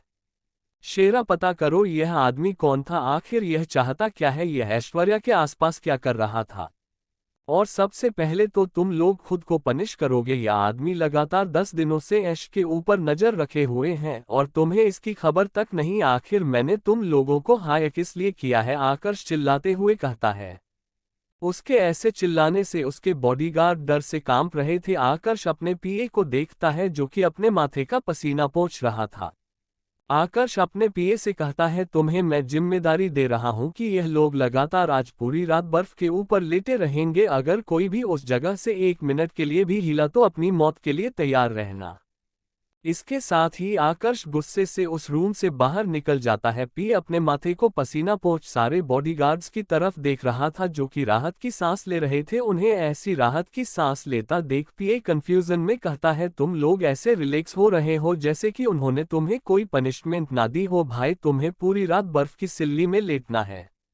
उनमें से एक गार्ड पीए की तरफ देखता है और कहता है, सर, बॉस ने हमें केवल बर्फ में लेटने के लिए कहा है, हम तो इससे और भी कड़ी पनिशमेंट का सोच रहे थे क्योंकि बॉस की पनिशमेंट देने का तरीका ही कुछ अलग है, पर लगता है आज बॉस का मूड सही था, इसलिए उन्होंने हमें कड़ी पनिशमेंट नहीं दी। उस बॉडीगार्ड की बात सुनी पीए नगाबरी से सर हिलाते हुए कहता है, ये सब तुम्हारी मैडम के कारण हो रहा है। आज बॉस अपना मूड खराब नहीं करना चाहते, इसलिए तुम लोग अपनी मैडम का शुक्रिया अदा करो। सभी बॉडीगार्ड हाँ में सिर हिलाते हैं। उनमें से 2 लोग उस आदमी को उठा उसकी बॉडी को ठिकाने लगाने ले जाते हैं। दूसरी तरफ राय विला में ऐश इस समय गेस्ट रूम में थी और एक ब्यूटिशियन उसे रेडी कर रही थी। ऐश के गाल शर्म के मारे लाल हुए जा रहे थे जब उसने अपनी दोनों सासू माँ की बात सुनी थी। दोनों उसकी और आकाश की फर्स्ट नाइट की तैयारी में जुटी हुई थी और उन्होंने ऐश को एक दुल्हन की तरह रेडी होने के लिए कहा था। इस समय ऐश ने एक गुलाबी कलर का लहंगा पहना था जिसमें बहुत ही प्यारी मोतियों की कारीगरी की गई थी। ऐश का पूरा मेकअप ब्यूटिशियन ने किया था जो कि न्यूड था, बस उसकी लिप्स में हल्के पिंक कलर की लिपस्टिक लगी हुई थी। जब वह पूरी तरीके से रेडी हो जाती है तो ब्यूटिशियन उसे रूम में छोड़ बाहर निकल जाती है। वह बाहर जा आकृति और अनिशा जी को बताती है कि ऐश पूरी तरीके से रेडी है। दोनों अपनी बहू को देखते हैं तो देखते ही रह जाती हैं। आकृति जी ऐश के माथे को चूमते हुए कहती है, बहुत प्यारी लग रहे हो बेटा, और अपनी आंखों से काजल निकाल ऐश के कान के पीछे लगा देती हैं। ठीक वैसा ही अनिशा जी करती हैं। उन लोग बात ही कर रहे थे कि उन्हें हाल से कुछ आवाज आती है। अनीशा जी जैसे ही बाहर देखती हैं तो आकर्ष हॉल से रूम की ओर जा रहा था।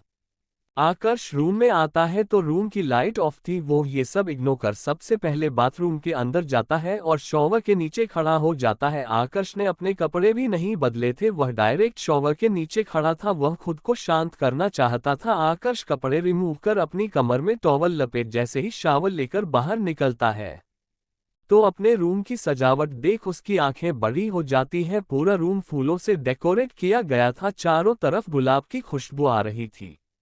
उसकी नज़र जैसे ही बेड पर जाती है तो उसे एक झटका लगता है, क्योंकि सामने ऐश बड़ा सा घूंघट किए पिंक कलर के लहंगे में बैठी हुई थी अपने बेड पर। अपनी प्यारी बीवी को ऐसे देख आकर्ष के दिल की धड़कनें बढ़ जाती है। वह एक नज़र डोर की तरफ देखता है जो कि अंदर से लॉक था। अपने हाथ में पकड़े टॉवल को वहीं सोफे पर फेंक आकर्ष बेड के पास आता है।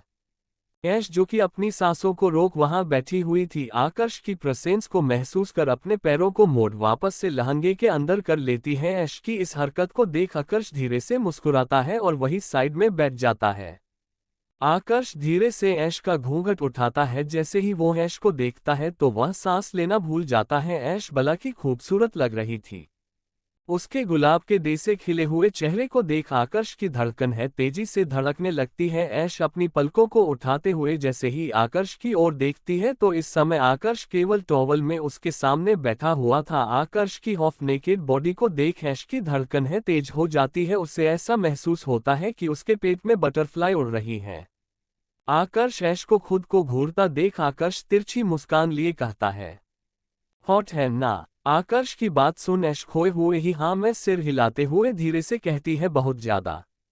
ऐश के ऐसे रिप्लाई की आकर्ष ने उम्मीद नहीं की थी। वह जोर जोर से हंसने लगता है। आकर्ष के ऐसे हंसने पर ऐश ख्यालों से बाहर आती है और उसे देखने लगती है। उसे याद आता है कि उसने अभी क्या कहा। वह शर्माते हुए अपनी नजरें नीचे कर लेती है।